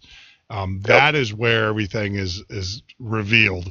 And I know that, as you progress through most Masons, it's 1 through 3. Your third would make you your Master Mason, obviously. Yep. And then there's the Scottish Rite and the York Rite, depending on what other path. And you can actually go, I know Masons that have gone both paths. And, the Scottish Rite, that's what takes you to the 32nd degree. And a lot of people don't realize this is as you progress through these degrees, there's allegory productions that are put on. Totally. That you learn the inner workings, you learn, and they do it in such a way that you feel as, without, giving out secrets and stuff, because I feel keeping people's, when people talk to me, you want to keep it in confidence unless they say it's okay. But like I said, I've listened and I've actually talked to people that have been there, and they say that they're exposed to things and told things that no other people should know about or should, be exposed. And so that's what makes it the secret. It's funny though, because when I talk with Masons and stuff, they'll tell you, we're not a secret society. We're just a society with secrets. Exactly. And 99.9% of Freemasons are good people. They're Christians. They're patriotic, but they don't have a clue to the true history of where the stuff comes from. And the upper echelon of Freemasonry is King Nimrod's modern-day Babylonian mystery religion. That's where they contain the 33rd degree and above. Those are the foot soldiers specifically for King Nimrod's plan for this New World Order and to gain the technology to bring him back to life so he can helm it once again. That's the plan all along. Take over the world, get the technology, and bring him back to life, and boom, he's sitting here running the one world government that he once had, that God took out of his hands when he confused the languages back at the Tower of Babel. So you're saying somewhere out there in the world there is DNA, Nimrod's DNA exists?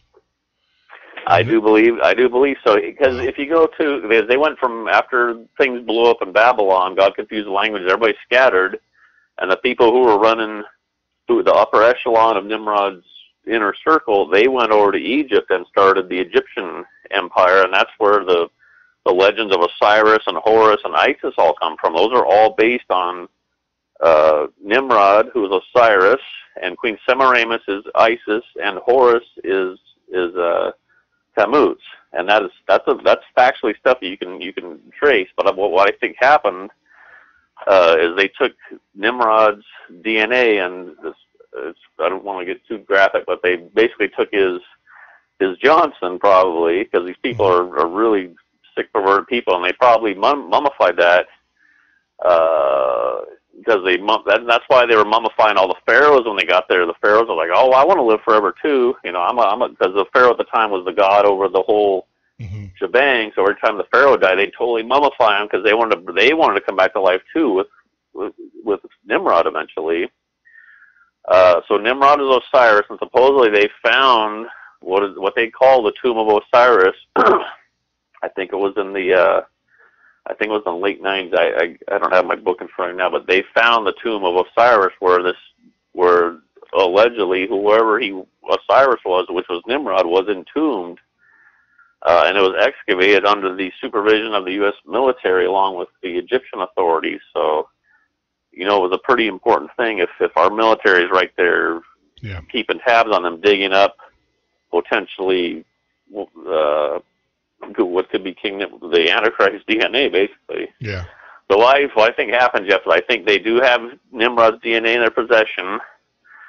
And so going back, 10, 15 years ago when they found it, and so back in the late 90s, I don't know if we were quite there with the DNA technology, but basically I think the clock's been set in motion for this for King Nimrod to be resurrected.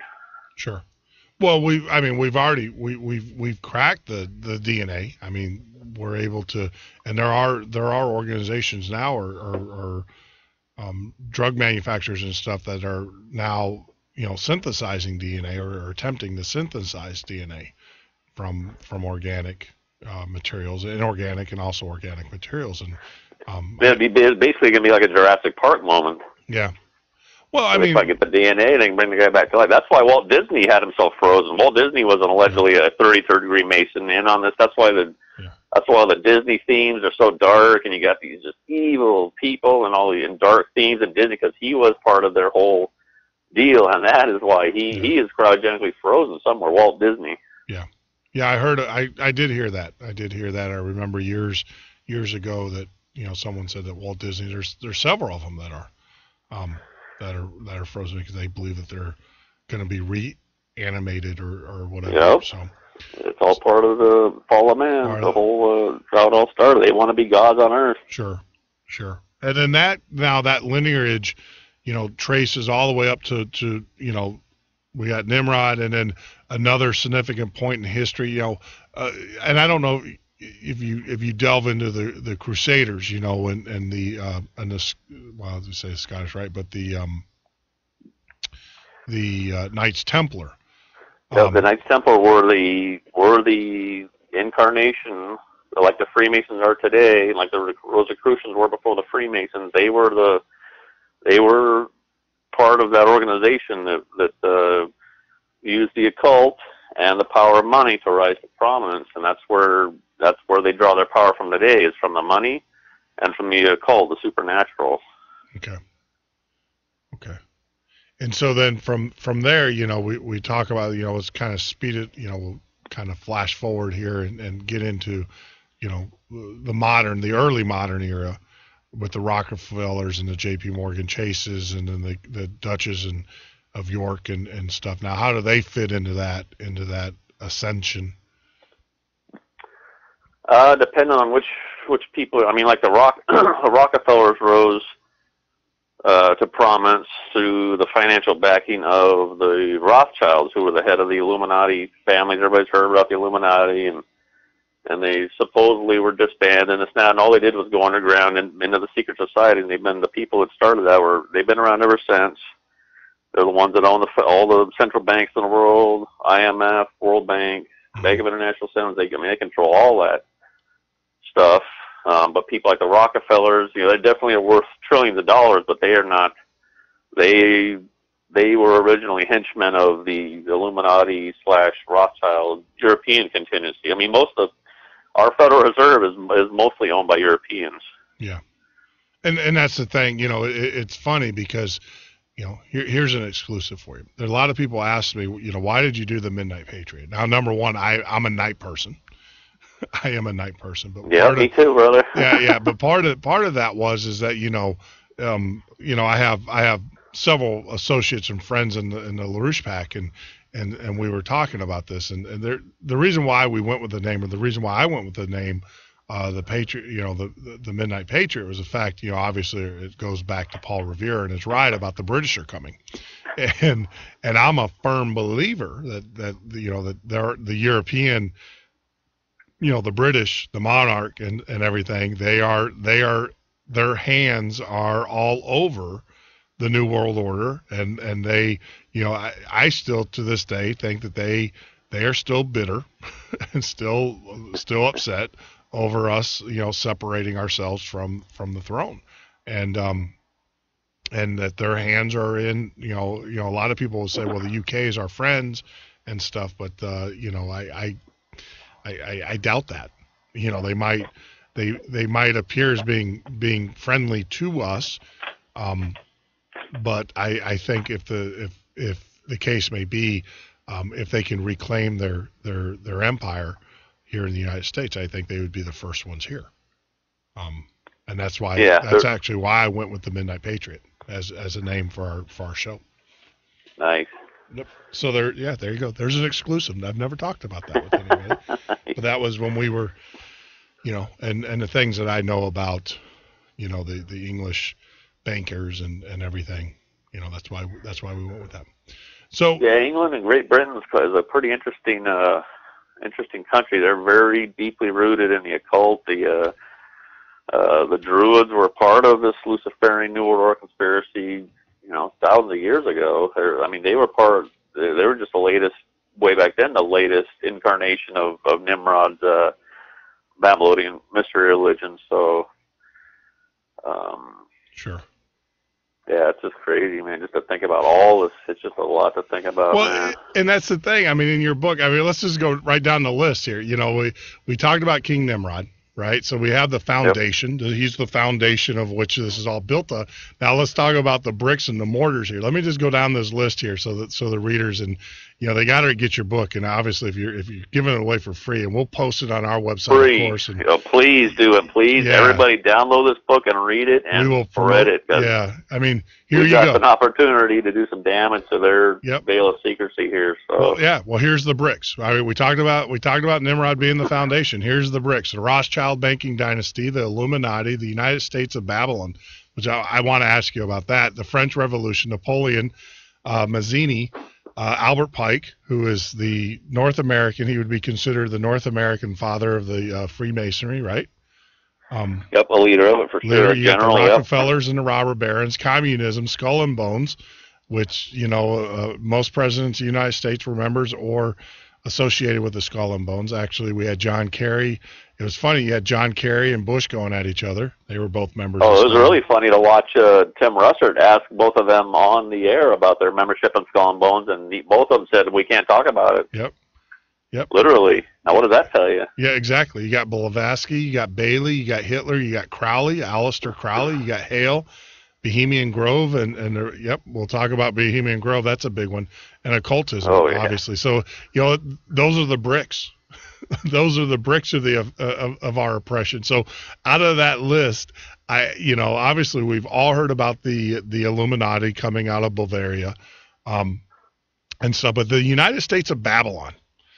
Let's talk about can we talk about that for a minute and kind of explain? Totally. Obviously it says United States, so it's got my interest right off the bat. So now it doesn't talk. In the Bible, it does not name the United States at all. So right off the bat, you got to be like, we're the most powerful country, militarily, financially, socially in the history of the world. Why isn't the United States in the Bible? It's just like a huge gaping hole. So you just got to kind of look at the big picture and look at how we started and who was running the show to start with and where we're headed, and what basically the United States is the physical incarnation of Nimrod's Babylonian mystery religion. That's why. Back in the day, Babylon was the most powerful, rich in society, but also the most deviant and perverted. We are virtually almost identical to the original Babylon. But if you I also go into my book a lot about using the quotes of the people that work for the New World Order, like the 33rd degree Masons, like Manly P. Hall, and these other people who gave very revealing quotes in their time. And then those people are considered, like Manly Hall and Albert Pike and Mackey, they're all considered quote-unquote prophets by the Freemasons. So you go back and look at what they wrote and what they said, and it's real easy to line up what they said with how our country formed and what they intended for it to start with and what they intended for it to end with, and the whole shebang. So I mean, it was pretty disturbing to kind of connect those dots, because I mean, I'm a patriot all the way through. I bleed red, white, and blue. But the way our country started and what they intended for was not a good thing at all. So well, exactly. I mean, and this is the thing. A lot of people don't realize this, and in my research and stuff. District of Columbia. You go the District of Columbia. Where, obviously it's its own island within a state, right? And you're like, District of Columbia, where that guy? And then you start reading about Pike, and you start realizing that the Freemasons.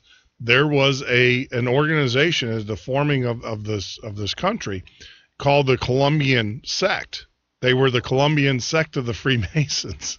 Yeah, the Columbia Lodge. And the Columbia Lodge. And a lot of people don't realize that when they start, let's give a little backstory here. When they start lodges, or when a lodge is given a name. So, your blue, what they call your blue lodge. That's your basic lodge, right? And those are all given names. And each lodge has it. Now, the most powerful lodge at the time of the forming of the country was the Columbian Lodge. They were the Columbian Lodge.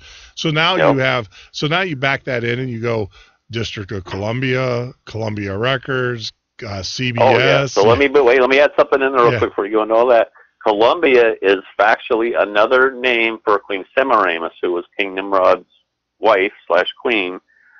That's why Columbia is so important, Jeff, because that is another name for Queen Semiramis. So when you like the Columbia Records or CBS, the All-Seeing Eye logo, that's all part of the Babylonian mystery religion. They're paying homage to Queen Semiramis. That's why the first space shuttle was named Columbia. That's why it's District of Columbia. It's really District of Semiramis, which is District of the New World Order, basically. Yeah.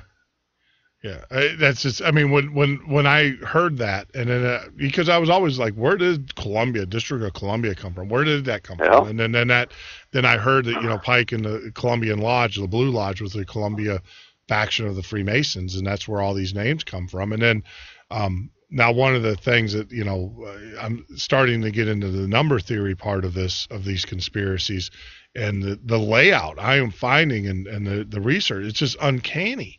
The layout of Washington, D.C. and the way that it's drawn, the Scottish Rite, if you look, is the Eye of Cyrus. Or not the Eye of Cyrus. Yeah. I mean, it lines up perfectly. I mean, a Freemason design, the whole layout, man. Freemason design, the Great Seal of the U.S. I mean, the whole back of the dollar literally tells a story of where we're at today. It's crazy, man. They put it out.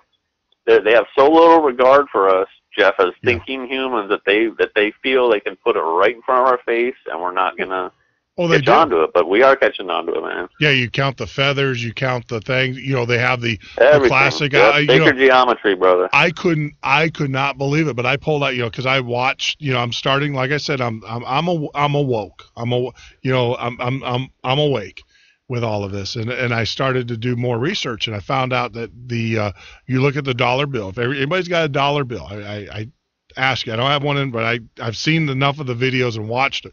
If you turn that over, and that actually goes into the number P or letter P of your chapter 4, the Bohemian Grove. You turn that over, up in the upper right-hand corner. If you look right by the number 1, you will see an owl, and it's there.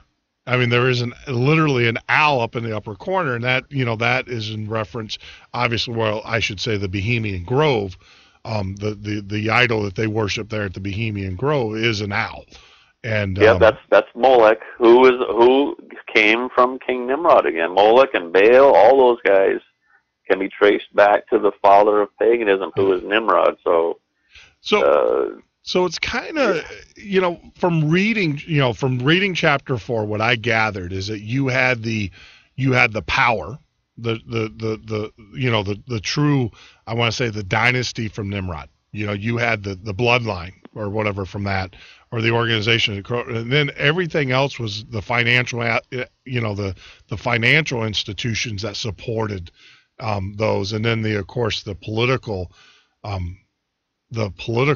groups and the organizations that were politically aligned to support. And that's kind of what I got out of your chapter 4 when the dawn of the New World Order, is that you had your fundamental guys that were, kind of masterminding it, that were carrying on, and then they brought in the political side of it, because obviously they keep the politicians, and the politicians want to be part of that intergroup anyways. We all know that. That's why they sell us down the river every chance they get. And then of course, paid for. Yeah, and then you have the financial aspect of it, because you got to, keep people oppressed and keep them under control. And what better way to keep a person slave than keep them poor? Exactly. And it was the Knights Templar that came up with this whole fiat money system, where you're basically manufacturing dollars out of thin air, because they came up with the whole check system, where they would, during the Crusades, some guy would want to go from this point A to point B, so he'd take his gold, put it in the Templars' bank at point A, they'd give him a paper receipt for his money, and then he'd go over to point B, a few hundred miles away. He's not going to get robbed over a piece of paper. He can easily hide that. But if he had gold, he's going to lose it. But so he goes from point A to point B, he gets his gold. Well, the Templars started figuring out that they could start printing receipts with no gold backing, and no one was the wiser, because they controlled the whole thing within their little clique. So nobody knew how many receipts there were. So they started printing whatever, must have been millions back then, but they started printing receipts and started buying up all this stuff. They bought the island of Cyprus. They owned fleets. They owned all this stuff. And back then the Vatican was kind of going, where are these guys getting all this money and this power? And that's what was the undoing of the Templars, is finally the Vatican, who was what I would call the unholy Roman Empire. They stepped in and quashed it. There's almost been two competing factions of this New World Order thing from since the time that Christ died. You've got the Roman Empire, which is based there before Christ came on. Their whole thing was based on King Nimrod's mystery religion with the pagan gods and this, that, and the other thing. So you have the one entity with that, and then you have the Kabbalist, Luciferian, satanic end on the other, and they've always kind of competed ever since Christ died, and they were the ones that rose up the Knights Templar against the unholy Roman Empire. So it's been kind of interesting for the last couple of thousand years. They've kind of gone back and forth with competing against each other, but they finally buried the hatchet, whatever it was, 10 or 15 years ago, when the Vatican recognized the existence of the state of Israel. That's when they kind of buried the hatchet and again came together, and that's why things are accelerating along now so quickly, because we are getting I think we're getting close to the end here, brother. Yeah. No, I think, and there are individuals, or there are people in political power that would push to the end, because they believe that that once they believe no different than Achmed Genuine, who thought that he was the fifth cipher, and or bring the fifth cipher back in the Muslim religion. There are certain political people that feel that if Israel to rise up and stuff, and then Jesus, they create the thing, and then Jesus would return to the earth. And I'm a firm believer. No one knows when Jesus is going to return, and if you think you do, no, but we can sure read the tea leaves and look for clues for sure about where we are at in terms of the timeline, though, I would say. Yep, absolutely. Let's go back to the Knights Templar. I mean, so we can kind of shed some light there. Some of you talk about holidays, right? This is a pseudo holiday, but Friday the 13th. That was when the Roman Catholic Church was the King of France at the time, right? Yep. Rose up and they chopped off the head of Jacques de Molay. Yep. And one of the things, and I will share this. This wasn't told to me in confidence. This was just told in conversation. I was told that the Shroud of Turin, which we hold as the Shroud of Jesus Christ, is actually the Shroud of Jacques de Molay, and it was given by the Knights Templar to the Roman Catholic Church, basically as a big FU, saying here's the, because I don't think it's any secret that the Knights Templar, they were excavating in the Holy Land, and they did pull out a lot of the holy relics. And it was the Knights Templar that presented that to the Roman Catholic Church and said, well, this is the Shroud of Jesus Christ. This is his burial cloth. But I've actually heard, Masons on many accounts say that the Shroud of Turin is actually the burial shroud of Jacques de Molay. And it was basically... I wouldn't doubt it. But the only argument that I have against that is that, if you look at the Shroud of Turin, and I actually, when I was younger, my parents knew a priest who studied and actually got pictures, like real pictures. And I remember him coming to the house and showing them to us, and, over dinner or whatever. And that's when we lived in Klamath Falls, Oregon. And I remember, them talking about, I was a young kid, so my memory at that point in my life is pretty clear. It's when I get older, is when I kill the brain cells.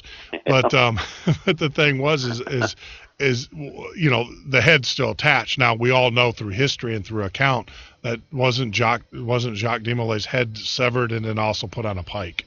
So so I don't know how that could be the burial shroud, because there's clearly a man's face in the Shroud of Turin, unless I don't know if they matched them back up or what at a later date. So. So I don't know a ton about the Shroud of Turin. Yeah. Is there supposedly a face of Jesus in it or something? No. Well, actually, what we'll do is we'll take a break. We'll take another break, and then we'll after the break we'll talk about the Shroud of Turin and tell you what I know and what I've been told by people. All right. Perfect. All right. So you're listening to Jeff Hayes of Rise of the New World Order, his book, and also Jeff Norton of the Midnight Patriot Radio Show and Podcast. Join us on the web at www.themidnightpatriot.com. After Daniel Pearl was kidnapped and murdered in Pakistan, his family and friends came together to work towards a more humane world. A foundation was formed in Daniel's name to promote cross-cultural understanding through journalism, music, and innovative communications. On Daniel Pearl Music Day, thousands of people around the world will unite to promote harmony for humanity, carrying on his mission of connecting people through words and music. Join us in using the universal language of music to diminish hatred, respect differences, and reach out in friendship. We invite you to perform, support, or attend a Daniel Pearl Music Day event in October. Participate in Daniel Pearl Music Day, promoting...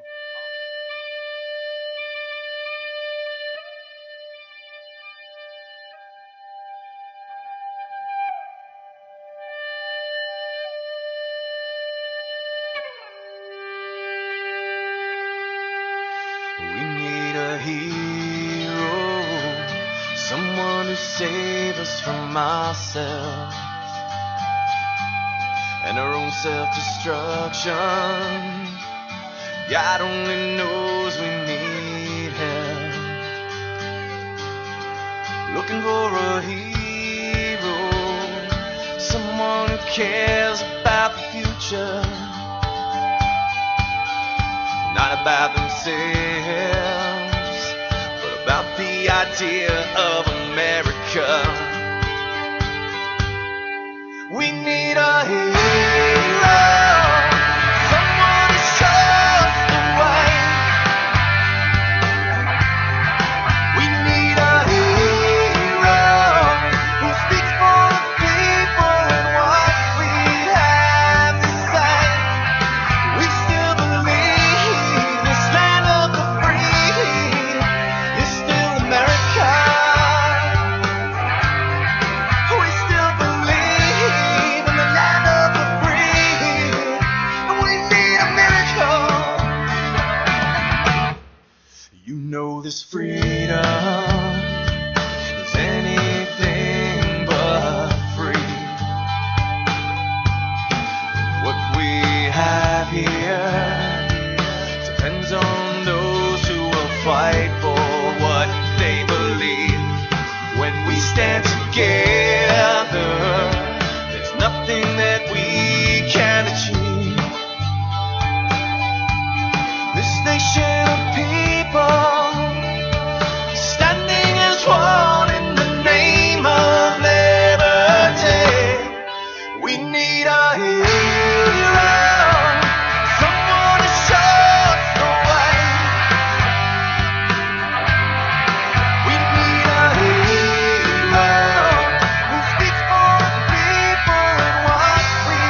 out of control spending, a government that no longer works for the people.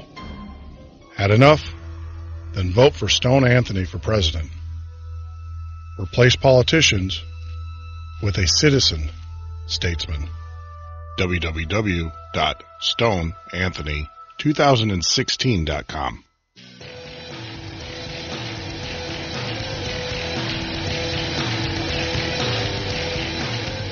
You're listening to the Midnight Patriot Radio Show and Podcast. I'm your host, Jeff Norton. You can join us here every Monday through Friday from 9 p.m. till 12 a.m. Central Standard Time, or on the web at www.themidnightpatriot.com for all the latest show information, upcoming events, and everything. But if you want to talk to us live during the show, go out to our new website. It's called Patriot FB. Patriot FB, as in fantastic, brave, right?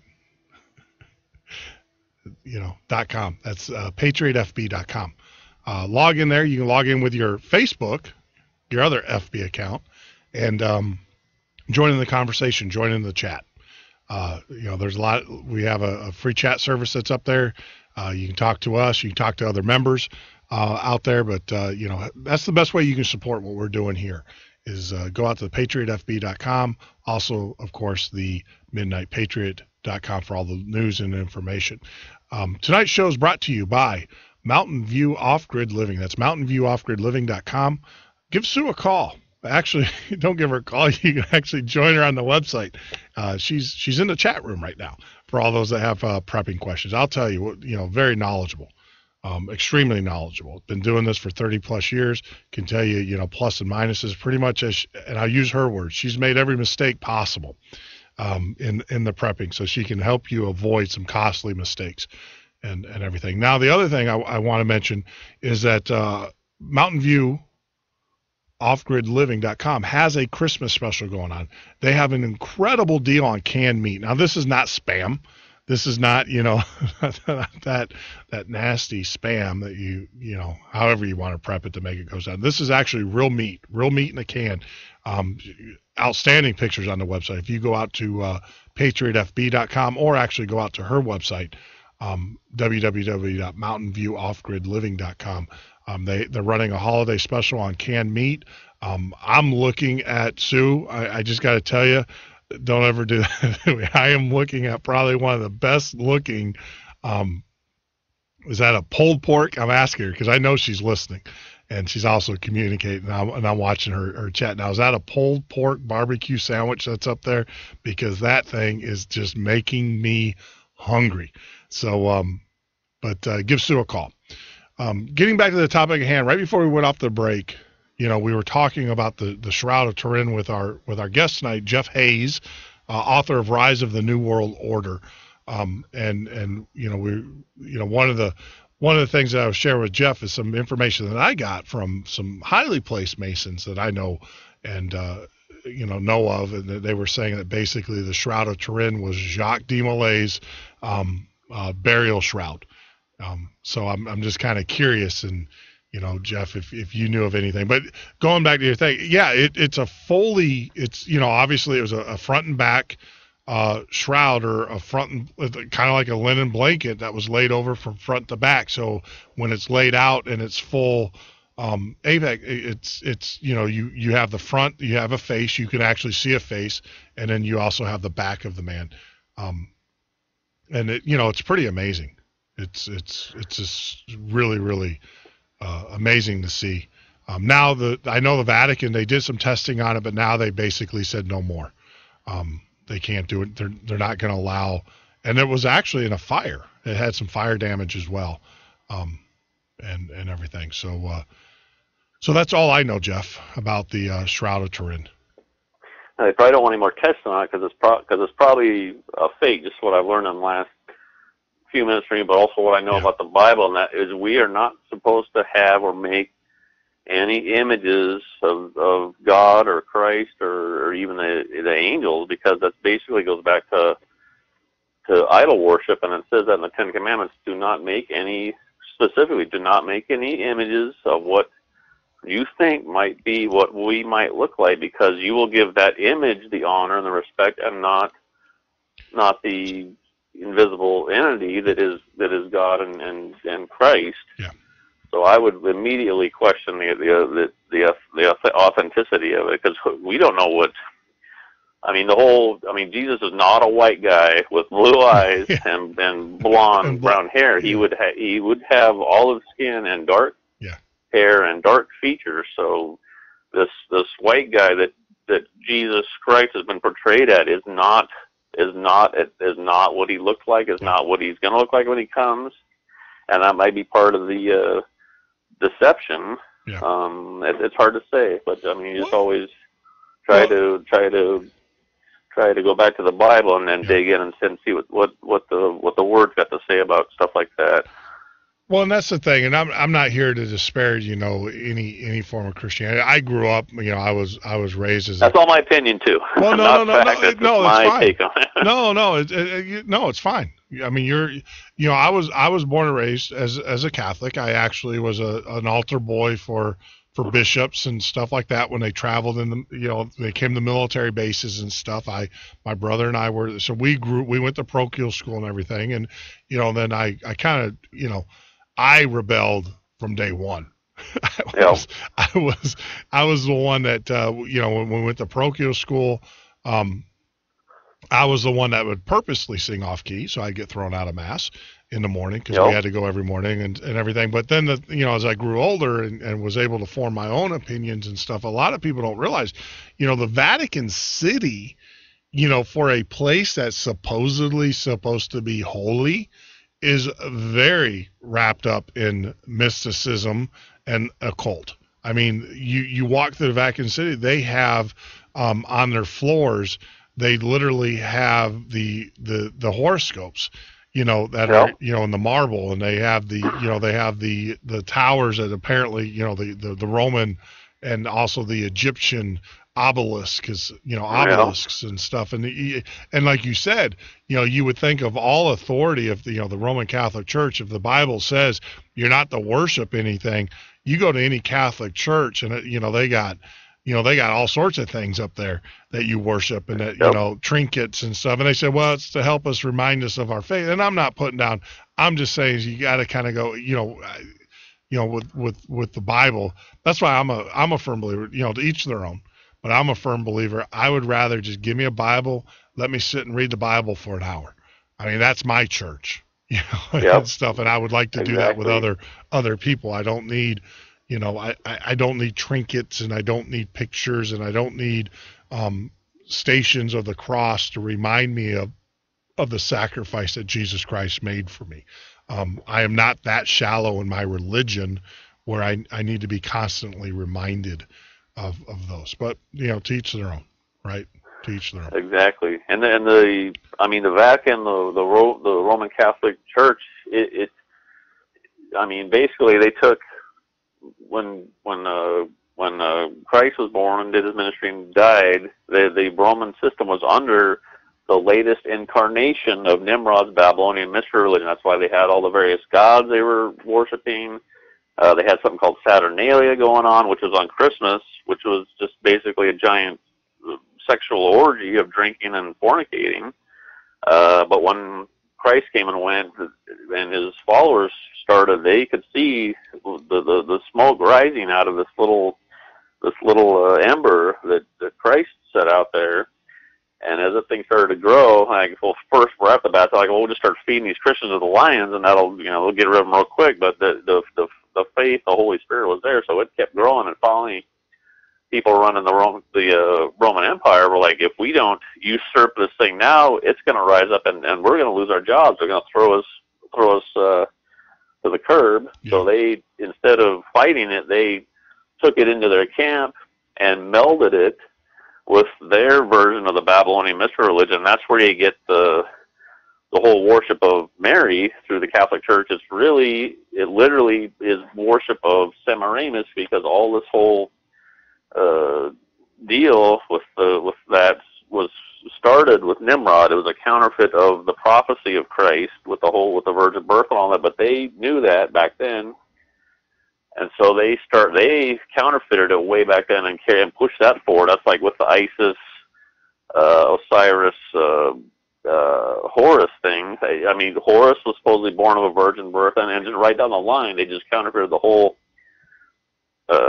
shebang. So, I mean, the deception is so deep, Jeff. It just really, once you're awake, you just look around, shake your head, and you're just like, well, these people are living in bizarro land where everything is backward. What's good is bad, and what's bad is good. Yeah. So that's what I'm trying to get people straightened out with my book, is to show them what the deception is, how deep it runs, how long it's been around, and where it's taken us. And I think I did, and I hope I did a pretty good job of that in my book. So no, you did. I mean, it's you know, and like I said, you got to read. I mean, I'll tell you, you know, and that's one of the, how you say, the downfall of what we do. And when you awaken, when you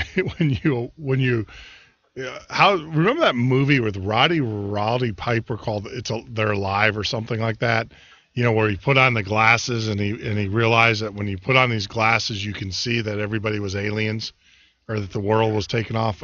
It was kind of a corny sci-fi movie of the day, and I'll tell you is that when I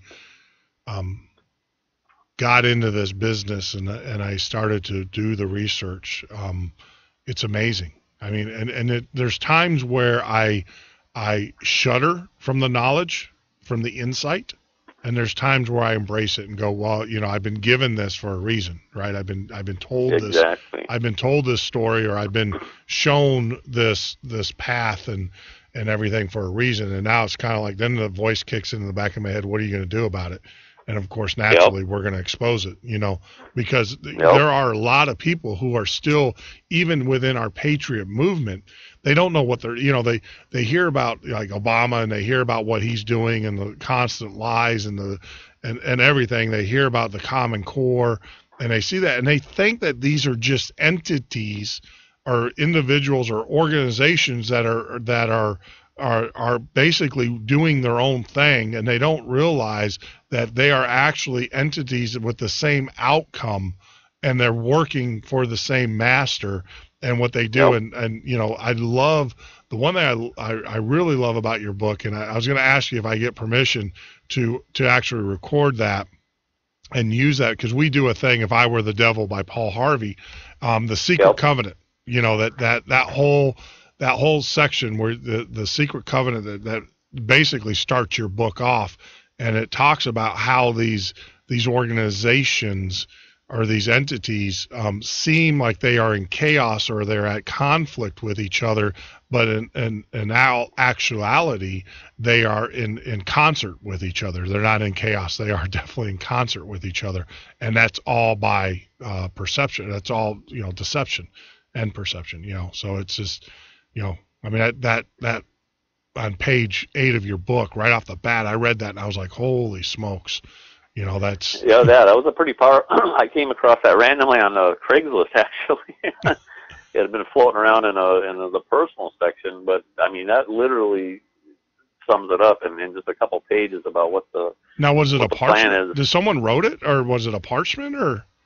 It was just, it turned up on a message board on Craigslist on a section called Rants and Raves. Oh. And it was floating around a few cities, so I read that and I was like, I gotta save that. And don't know who authored it. You can Google the parts, and you can't find who it is. So I just put unknown at the end of it. But if I were to ever find out who wrote that, I would love to shake their hand. I'd certainly send them a free paperback copy and give them the credit for it if I ever did find out who for sure came up with that. So I just left it signed unknown because I never could find it. But it's a really powerful little piece. And anything you want to do with it, Jeff, help yourself, dude. Just get it out there. Let's get some people woke up, man. Because I want to, you know, like I said, I want to end the show with that. I think it's very important, especially when you're dealing with people that are getting awake. We got to constantly. A lot of people go, "Why do you guys talk about the same thing over and over again?" It's like, well, number one, people are waking up at different levels, right, at different times in their lives. Number one, and number two, you got to hear it over and over again before it finally sinks in. You know, until you almost just got to drive it. I mean, I saw that. I saw the link for the Zeitgeist movie floating around for a couple months, and people were pushing it hard. And finally, I'm like, okay, these people keep pushing this thing. You know, I'm gonna go ahead and just check it out. And when I watched it, man, within 2 hours from start to finish, I was just blown away, dude. Yeah. No, I'm with you.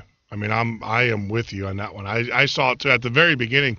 I was like, holy, holy, it was, and then, of course, then it could have almost been two separate movies or two separate, because they did, at the first part, they did attack organized religion pretty aggressively. And then the second part, then of course they rolled into the false flags and everything that, this government is against. And, that's the other thing, like I said, we talked about, obviously the foundation of, being Nimrod. And then we talked about the bricks and mortars and everything. And now I think, your book starts to go into the effect of this condition of the New World Order. And, you talk about war. You obviously, you clearly talk about the wars and their all started for agendas. Yeah, agendas.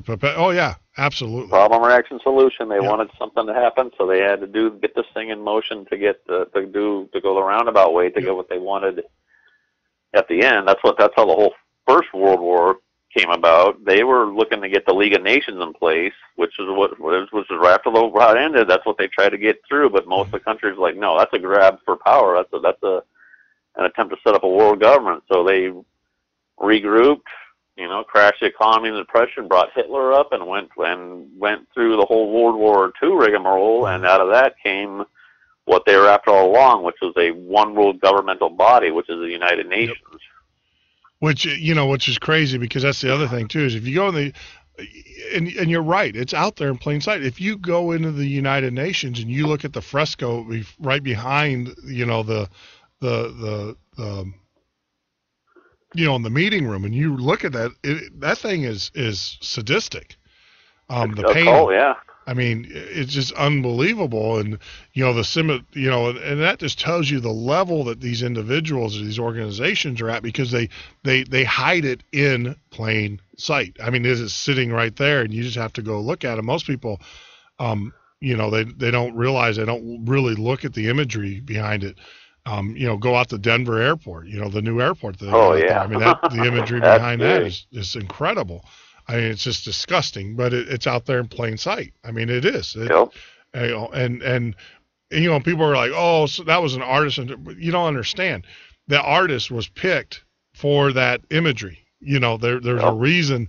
It's not like he won a contest or they won a contest and they get to paint whatever they want to. They were given specific guidelines on what they could paint and what they were to paint. And typically they hired those artists to do that. And it just, you need to, Google the fresco there at the United Nations. You need to look at that one very closely. And then you also need to go look at the one who is, that's sitting there at the Denver airport. And yeah, they got a handful of different paintings there at the Denver airport, and those are some of the most disturbing pieces of art I've ever seen in my life. I mean, and they tell a story of death and destruction, and that's not something you want to see before you get on an airplane. You know what I mean? Exactly. So why is that in the airport? Yeah, right before you get on the airplane. Yeah, here we go. We're gonna see, Pink Floyd kind of men, in gas masks and stuff. I mean, that's what I kind of felt. I was like, well, what did they get Roger Walters to kind of, do this for them or whatever? But it is very disturbing. And I had the Someone did a real good analysis of each one of those. I came across on InfoWars, and it was pretty good. And a lot of people get down on Alex Jones. They say he's controlled opposition, this and that. But I would dare to say that he has done more to wake people up than anybody else ever. So I will tell you. You get the pass from me, brother. Yep. No, he was, and I'm not bashful. I think we dedicated the first show to Alex Jones. Yeah, I mean, he's done a phenomenal job. I mean, he's no problem. 9/11 was an inside job. Does no problem declaring he's a believer of God and Christ. And I mean, if you lay your testimony like that in the public, it means something to me. So, and to you too, obviously. Yep. No, I like I said, when our first show, we dedicated it to Alex Jones, and we said thank you. It's and I know that there's a lot of riff there, and I know that you hear all the issues. No one's perfect, right? And and he did, like I said, he woke me up. He was one of the first ones I started listening to, and and everything on a regular basis, because he was the only one out there that was doing it. And everything. It's just, the only... He's a trailblazer for sure. He is. The only thing, it was funny because my thing was with Alex is I actually asked, and I don't know if it's just because he's so busy, when I first started doing this show, because he was one of the ones that said, look, go out and do your own show. Start your own show. Get the word out. And the thing was, is I reached out to his organization and said, look, I will pay, top dollar, what I thought was top dollar, to come down and spend a day with Alex and just learn how to do this, how to do a show and everything. And, of course I didn't get anything back. And, and I've heard, but that could be, you call Glenn Beck, you're not getting anything back from him either. You call, they get too busy. Yeah. I mean, it's just that's just the reality of it. But, I credit Alex with the waking me up. He was the broadcaster. I heard him being when I was writing software and doing all the things I did. Obviously we work late at night. That's our normal thing. Work at night, sleep during the day. I used to listen to Art Bell on Coast to Coast, and that's then Art Bell left, and then then it became George Norrie, and that's actually where I heard Alex Jones for the first time, and then Peter Lance and all of those guys, and that's where I got tuned in, and then of course then started listening to Alex Jones solely on his show, and and it's just like I said, and I know there's a lot of cult of personalities there, and there's issues, and he without sin throw the first stone, right? So that's my thing. I'm not, he has no problem speaking his mind.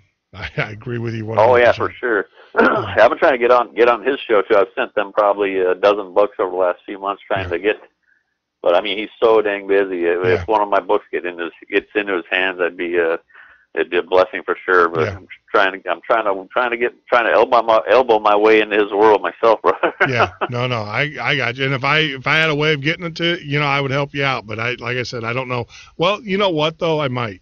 We're gonna have. They've been promising me, and everybody. It seems to be right now. Everybody's wrapping up their next books, and some fairly well-known authors that are on his show on a regular basis have promised that they will come onto this show and do a segment with us and help us out and help us grow and everything. And like I said, they're on Alex's show pretty much every other week, if not every week, at one time or the other. So, hey, I might drop a line and say, hey, look, can you push this as well? But the only reason I would push that is because I've read in the last few years, I've read hundreds of books about the New World Order, and just devouring, watching YouTube vids, Googling this, and I've not ever, Jeff, found a book that does what my book does, which is basically take you by the hand from the start of this New World Order at the fall of man and walk you all the way through history to today, and just basically explain it. And I still have not ever seen a book that does what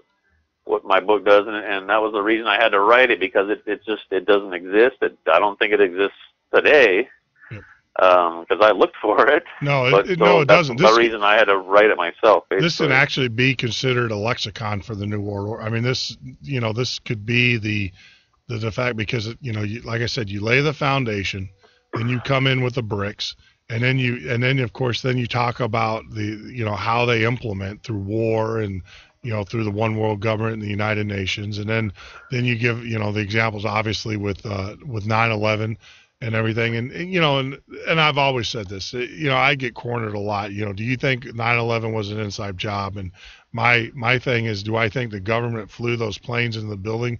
I don't think that, but do I think that the government had a hand in it? Absolutely, positively, yes, I do. And do I believe that the government blew up Building 7? Absolutely, positively, yes, I do. Now all you got to do is go to the testimony, the public statements by the 9/11 commissions themselves that they say this thing was a whitewash from the start. Yeah. You're not being told the truth. I mean, these are the the commissioners that are on the senators and the congressmen that are on this report, they're coming out after the fact saying this you're not being told the truth. Yep. So what does that tell you? Well, and exactly. I mean, well, you can just look at the physical evidence. You know, it's kind of bizarre the fact that we're running was Operation Northwoods at the same time, which is basically a scenario in which airplanes were supposed to fly in the buildings in the United States. And then you have the vice president who months before that basically made himself sole chief of the military and gave the stand down orders. Then you have, that was all by design, because normally it was the NORAD that had control over our flight and our airspace. But then the president, several months prior to that, he interjects himself and says, no, I'm going to take control over NORAD. And then on top of that, we can just go down the list. I mean, and then you got Condoleezza Rice up there saying, well, I didn't know anything about flying, but you guys were doing an exercise. The whole scenario was there's just too many coincidences. And then, then you've got, forget about, that stuff. Then on top of that, you've got Building 7 getting blown up there's no reason for it to fall. And you've got the owner of Builder 7 who says, well, we decided to punch it or to pull it, using demolition terms. Then, you just go down the list. And, one of the things a lot of Americans don't realize with Building 7 is that there was about $3 billion that was missing from the Defense Department. And guess where the investigation was being ran out of for that $3 billion? 3 days prior to, or actually 3 days after, there was supposed to be a Senate Judiciary Committee with the Defense Department saying, we gave you $3 billion that you have no record, you have no accounting. Here's the criminal investigation that we did on you and the Defense Department and, you at the Pentagon. And where's the money? Well, guess what? That whole investigation got blown up when Building 7 fell because all of the documents were in that building. I heard like different SEC investigations and the Enron stuff, and coincidentally, all these things that all the power had their elite fingers in coincidentally disappeared. And you know what? If you were a criminal at the time, a white collar criminal at the time, and the guy, I'm surprised Holder doesn't come back and say, well, Fast and Furious, well, I can't produce the documents. They were in Building 7. Exactly. That'll be next week, bro. That's next week. Exactly. And so that, like I said, do I actually believe that our government had trained individuals fly? No, but do I believe? But the thing is I wouldn't say the government so much as I would say the quote unquote secret government, who runs the black ops through the CIA and all. I mean, you need, and I don't know if you, and I know you're a busy guy, but there was an article, or not an article, but there was J.J. McCarthy did a show just the other day, and we talked about it, where he had an expert on the show, and they were talking about the transfer of the nuclear warheads out the South. I don't want to ruin it, but if you got time, let me cue it up, and I'll give you the name.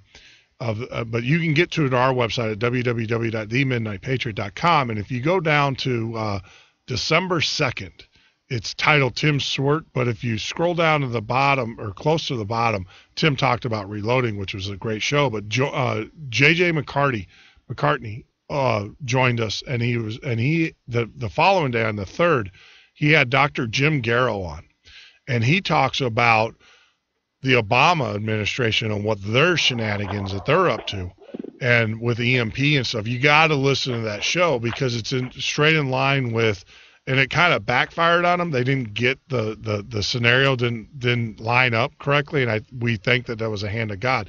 But if you ever have an opportunity, go listen to that show. And the reason why I bring that up is that now we're hearing, obviously we reduced the sanctions on Iran. We gave Iran back their scientists. And now our government's reported they're trying to figure out, this is crazy. Iran's the evil empire that we've been told. And now our government not only reduces sanctions, give Iran back their scientists, but now our government is trying to figure out how they can help Iran enrich uranium. Now, I don't know about you, but I don't have to, be too much of a rocket scientist, pun intended, to know where that's going. And, I think the next attack is Iran's going to drop the bomb. And we already know this administration wants to start a war in the Middle East. They tried to do it with Syria, but Russia stepped in. I'm a firm believer that they're, Iran's going to get their nuclear warhead or do whatever. They're going to drop the bomb in Israel like they said they were going to do. And then that's going to be the prefaces for World War III, which you talk about in your book. And I think that's how they're going to start it. And that's how they're going to consolidate and finally take control of the world is, with World War III. Yeah, well, they need to pit the Arabs and Islam against the Jews and Israel in the Middle East so that there is a conflict for the Antichrist to step in and solve, because he is supposed to come in and make peace with the Jews and the Muslims. So it's just like problem, reaction, solution, and they're setting it up right now. There needs to be a problem with a reaction, and their solution is going to be the Antichrist is going to step onto the world stage and solve all these problems and be every man or be everything to every person. So just read the Bible, analyze it, and then see what's going on in the world today, and just start connecting some dots, and it's not hard to figure out what they're doing. So it's just a big. What's going on in the world, and what's happened, and what's going to happen to come has already happened on God's watch, because God is a timeless being. He already knows what's going to happen. So that's why it tells us in the Bible exactly what's going to happen, because He already knows what's going to happen, and He put it out there for us to learn about and hopefully to make the right decision, because that's why we're go through the human experience on Earth. I think it's a test to see how we turn out to determine where we're going to be, and even though God already knows how it's going to turn out, it's kind of a test for us to see if we can learn and to wake up. And I've been brought so much closer to God and Christ through knowing this stuff. It's powerful stuff to know it. It's terrifying stuff to know the fact about it, but by the same token, it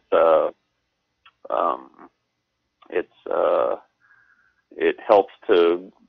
You want to seek refuge in God, because ultimately that's. We're on this earth for just a blink of an eye, literally, and then forever is an eternity. So we gotta try to do as good as we can over here, brother. Yeah, no, I agree with you. Is that I'm so happy, Jeff. People have read my book, and they've emailed me out of the blue and said I was on the fence about God and religion, but I read your book and you laid this all out, and now I'm a Christian, basically. Yeah. And those are the best emails I get. I know. When you wake, and that's the thing, is that's what drives, is that when you wake people up, and at first, awesome. You're absolutely right. When at first I was kind of like, well, you got to kind of stay mainstream because you got different people, and then at the end of it, what happened was for me is that during the show, I don't know, I was just compelled to tell my story.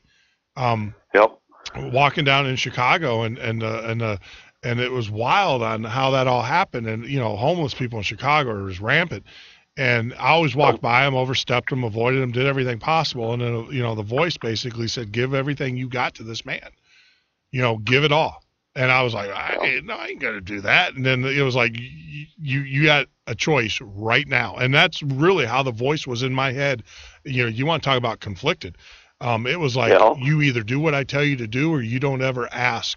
Don't ever ask. That's how it was in my head. And I turned around and I said, I'm going to follow you.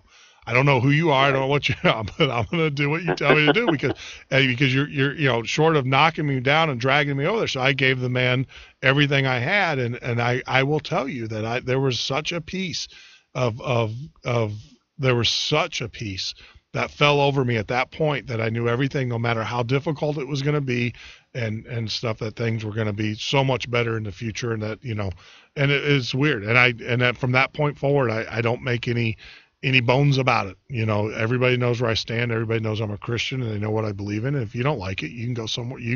There's plenty of other shows you can listen to that will appeal to you, and your faith or whatever, lack of for whatever reason.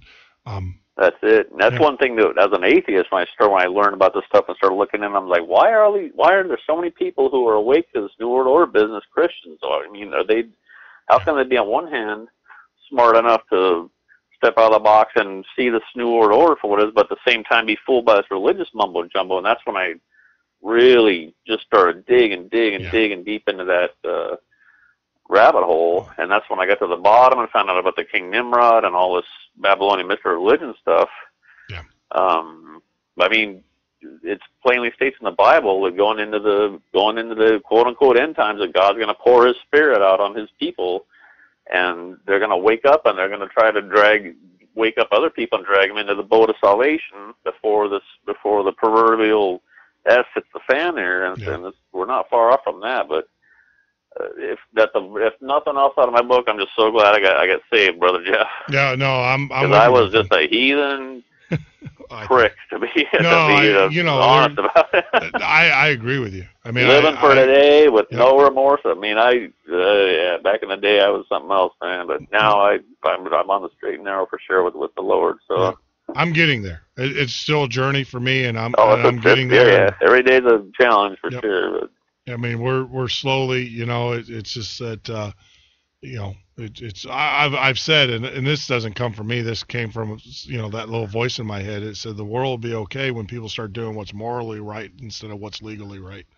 And, and that's how I'm trying to live my, I don't care about the legal aspect of it. If I did someone wrong, I want to make it right at whatever I have to do to make it right. I'll make it right for them. Yep. And a lot of people have criticized me in the business community and said, well, why would you do that? Why don't you just, give them the FU and tell them to get an attorney? And I'm like, that's just not who I am. And that's not who I want to be.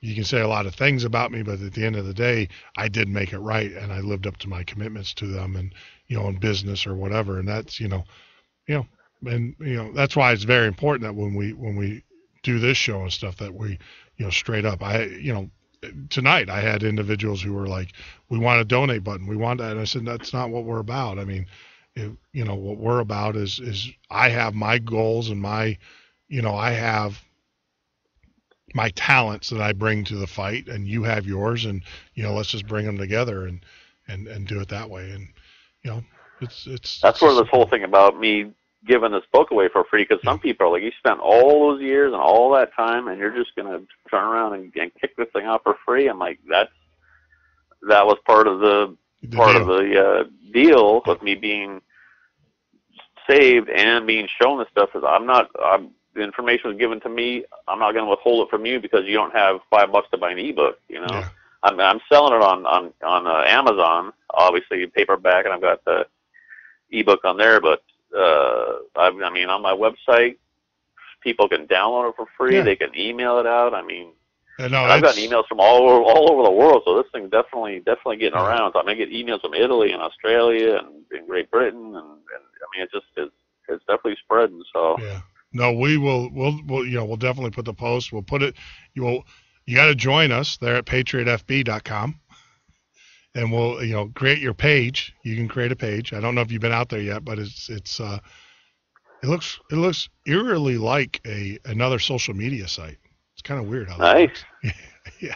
So that would be terrible if it took off, and I'm hoping it does, brother. Yeah, no, it is. I mean, it's going to take off because I was told it was going to take off, right? Yep.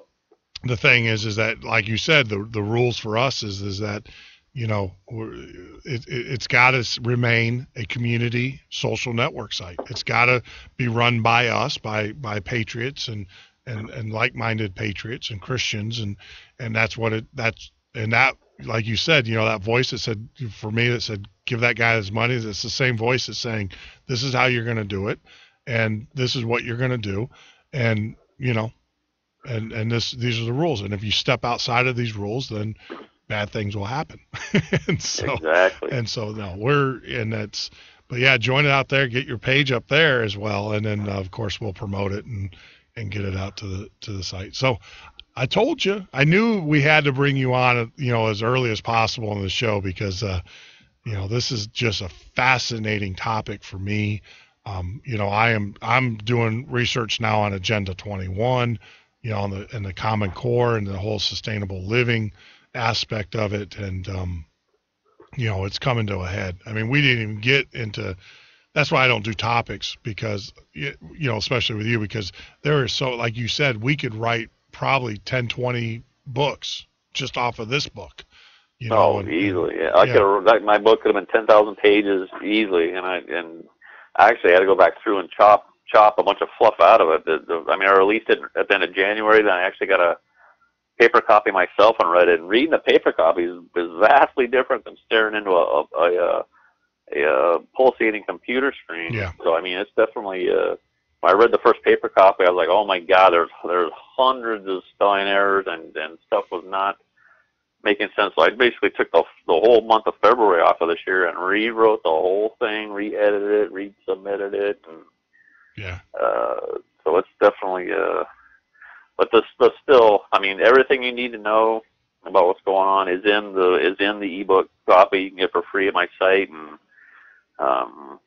I just can't emphasize enough where people just need to not only download it and read it, but to pass it on to your brother, your sister, your mom, your friends, your cousins. We owe it to them to tell them what's really going on because this thing is just chugging along. We're heading for a huge economic crash. I'm sure we can't go on forever printing fiat money. It's going to crash eventually. That's a fact. And a lot of people just think, we're just in a downturn. It's always turned around and this, that, and the other thing. And it's going to get to a point where it's not going to turn around and it's going to go off a cliff. And if you're not prepared for it, you're going to be in a world of hurt if you haven't. The whole of an economic collapse could totally precipitate a societal collapse. So people need to be just as prepared as they can be for the worst. So it's kind of an ominous thing to say, but that's reality in our world today. Yep. Well, actually, and that's we have a gentleman who joins us every Thursday,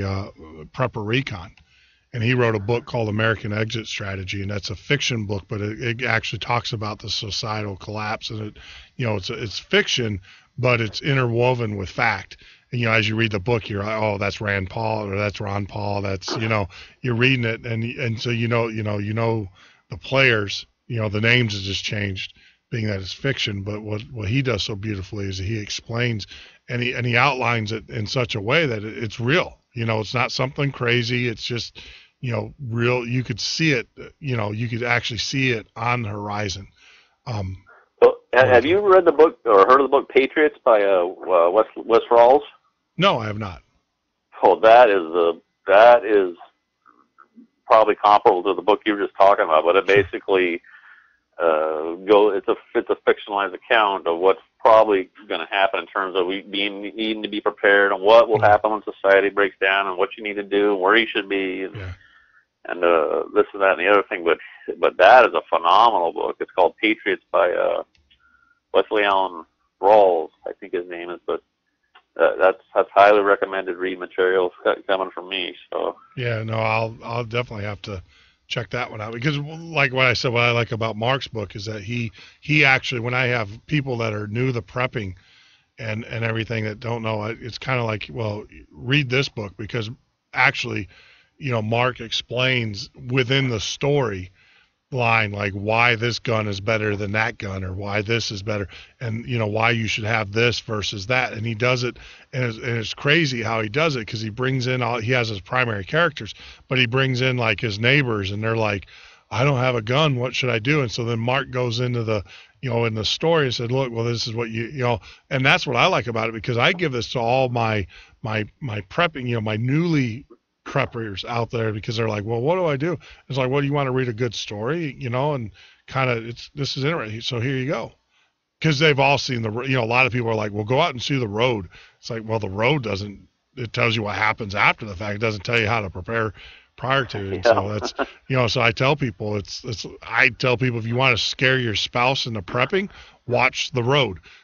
or whoever. That, or even like the book 1 second after, where Yeah. the EMP basically shuts all electronics down. Yep. What would happen if the supply grid suddenly got shut off? Yeah, exactly. And that's actually why you need to go, if you got time, go out and listen to J.J. McCarthy's interview that he did on Tuesday. Yeah, it was the 3rd, December 3rd. I mean, that's exactly what they're talking about.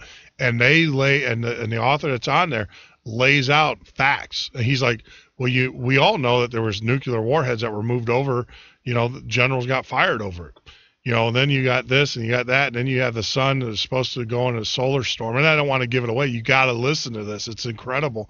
So it's an excellent interview that he gives. And, I'm just like, this is Alex Jones. This is, and I think Crowley is actually on Alex Jones quite a bit. I was like, this is incredible. I mean, holy smokes. I listen to it anyways because I support what JJ does, but I was just like, oh, wow. This it's is pretty scary. Especially with if people look into the HARP technology, that is just. I mean, you want to talk nuclear weapons are nothing compared to what they can do with that in terms of worldwide destruction. I mean, they can cause EMPs. They can manipulate the ionosphere to vibrate the ground, to loosen up the tectonic plates, to cause earthquakes. They can implant. Literally, they can put thoughts in your mind through these low frequency. There was a book I read. It was called HARP, The Ultimate Weapon of the Conspiracy. I can't remember the author, but that was just a phenomenal. And the guy's got so many references in all these government programs, and how the Russians had Operation Woodpecker, where they were actually zapping the Pacific Northwest with these waves back in, I think it was like in the late 70s, and that's where I grew up. I was 9 years old in 1979, so were they zapping me back then? What was going on? Was it Angels Don't Play This Harp? I think is the other one, which is the classic. That's a good one too. I haven't read that, but I've heard that was like the first one. That was the very first one that exposed it. Yep. So it's just so much to know, man. There is so much, and like I said, is that and a lot of people, they ask how you keep from going. I know how I do it. I have a good solid foundation in faith. I'm a firm believer. I'm on this earth until God is done with me, and then who am I to complain? I actually had I have a lot of friends with a lot of diverse backgrounds. I have a really good friend who's an Orthodox Jew.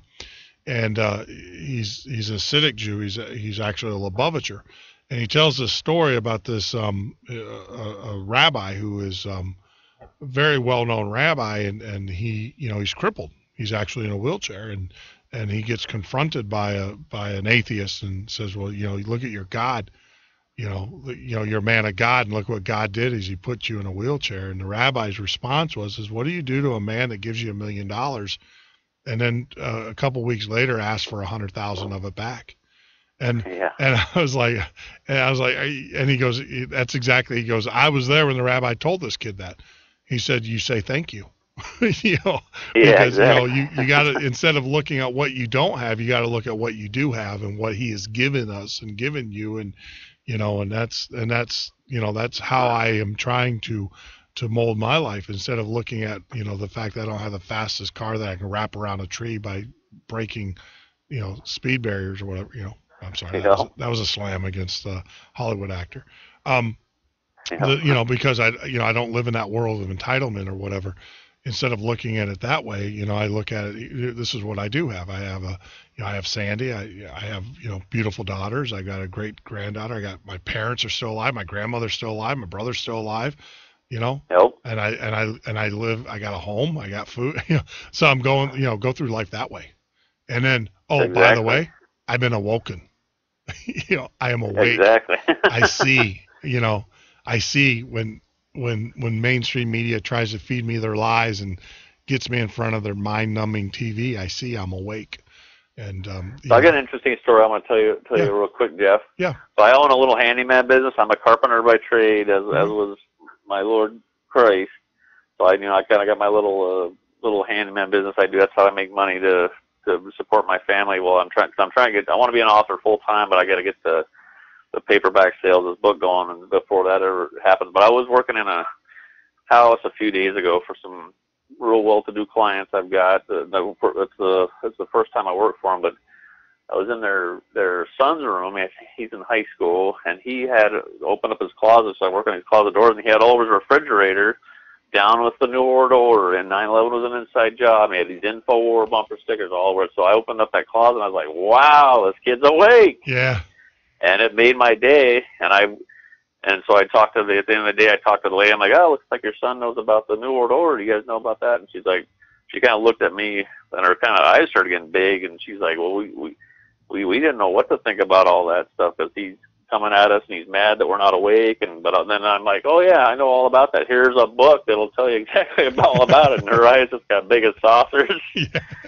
And so now, so they're gonna look into that and get back to me in a couple of weeks. But Awesome. It made my day just when I opened the closet door and saw that refrigerator with all this stuff about the anti-New World Order, but this high school kid had it. It just made my day, man. Knowing that people are waking up randomly around, and people are waking up. We just got to keep pushing them. We got to keep pushing them, and we got to do every vehicle, every podcast, every chance we get. We got to, we got to continually push them, and maybe a Facebook page, whatever means, standing on the overpasses, with threats of being arrested for doing it.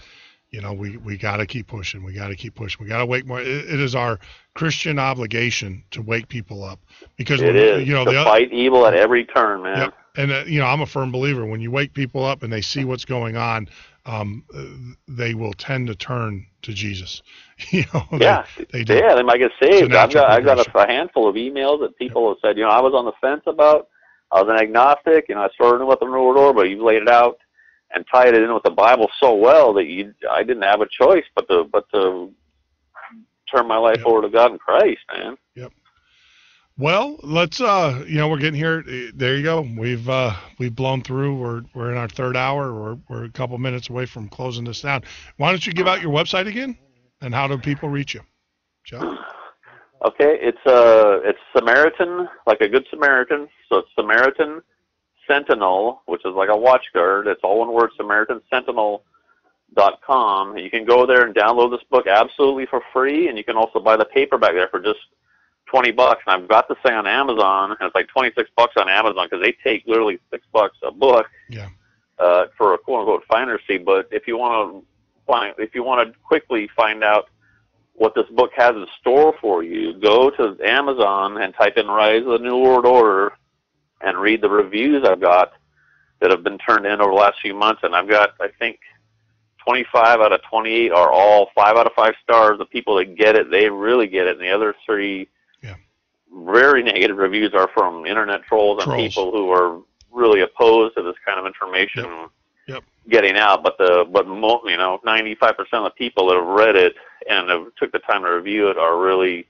backing me on this, and I just praise God that they stepped up to help me on that front for sure, because that helps to draw attention to other people that they might want to check this book out and wake up. Yep.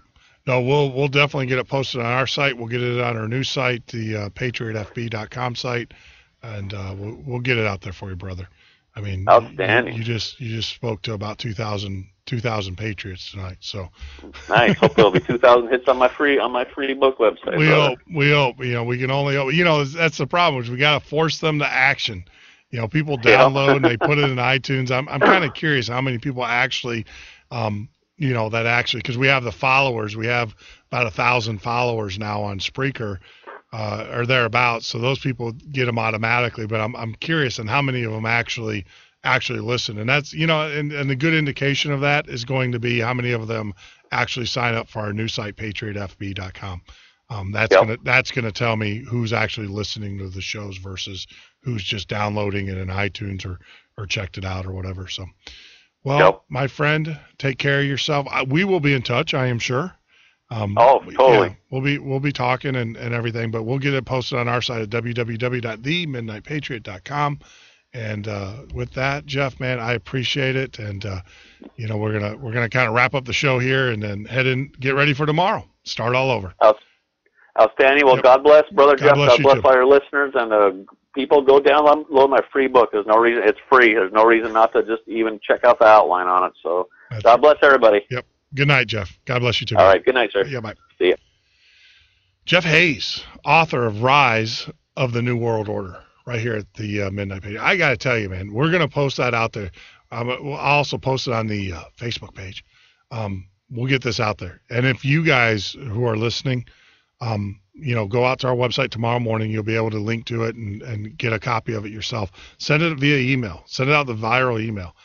Post it on your Facebook page.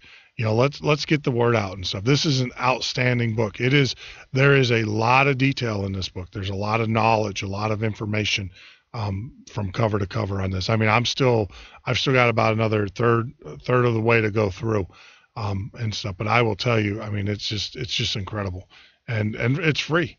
And if you want a quick reference, a lexicon for the New World Order and stuff, this is also a point. There's a lot of quotes from famous people, from people that have been awoken. There's a lot of quotes actually from the players themselves, and I'm not talking about the good guys. I'm talking about the bad guys. You hear it directly from the words. They're not bashful about it, not at all. They're not bashful about it one bit. They know exactly what they're doing. They have a mission, and they're going to do it at what they're going to exact it. But what a show! And I just want to say, everybody that's listening, thank you for your support. May God bless you. May God keep you guys safe there, and especially there in the holiday season. Keep up the good fight. Remember that we're, that Jesus Christ is your Lord and Savior. Remember that. Don't listen to the mainstream media and have them try to change your mind and everything. If you get a chance, I asked, go out and look at our new site. It's called patriotfb.com. That's patriotfb.com. Join up. Use your Facebook account. You can log right in with that. And, it's a community. We're all in this together, my friends. So until we talk again tomorrow night, may God bless you. May God keep you safe. And you'll be in our prayers here at the Midnight Patriot Radio Show and Podcast. Good night.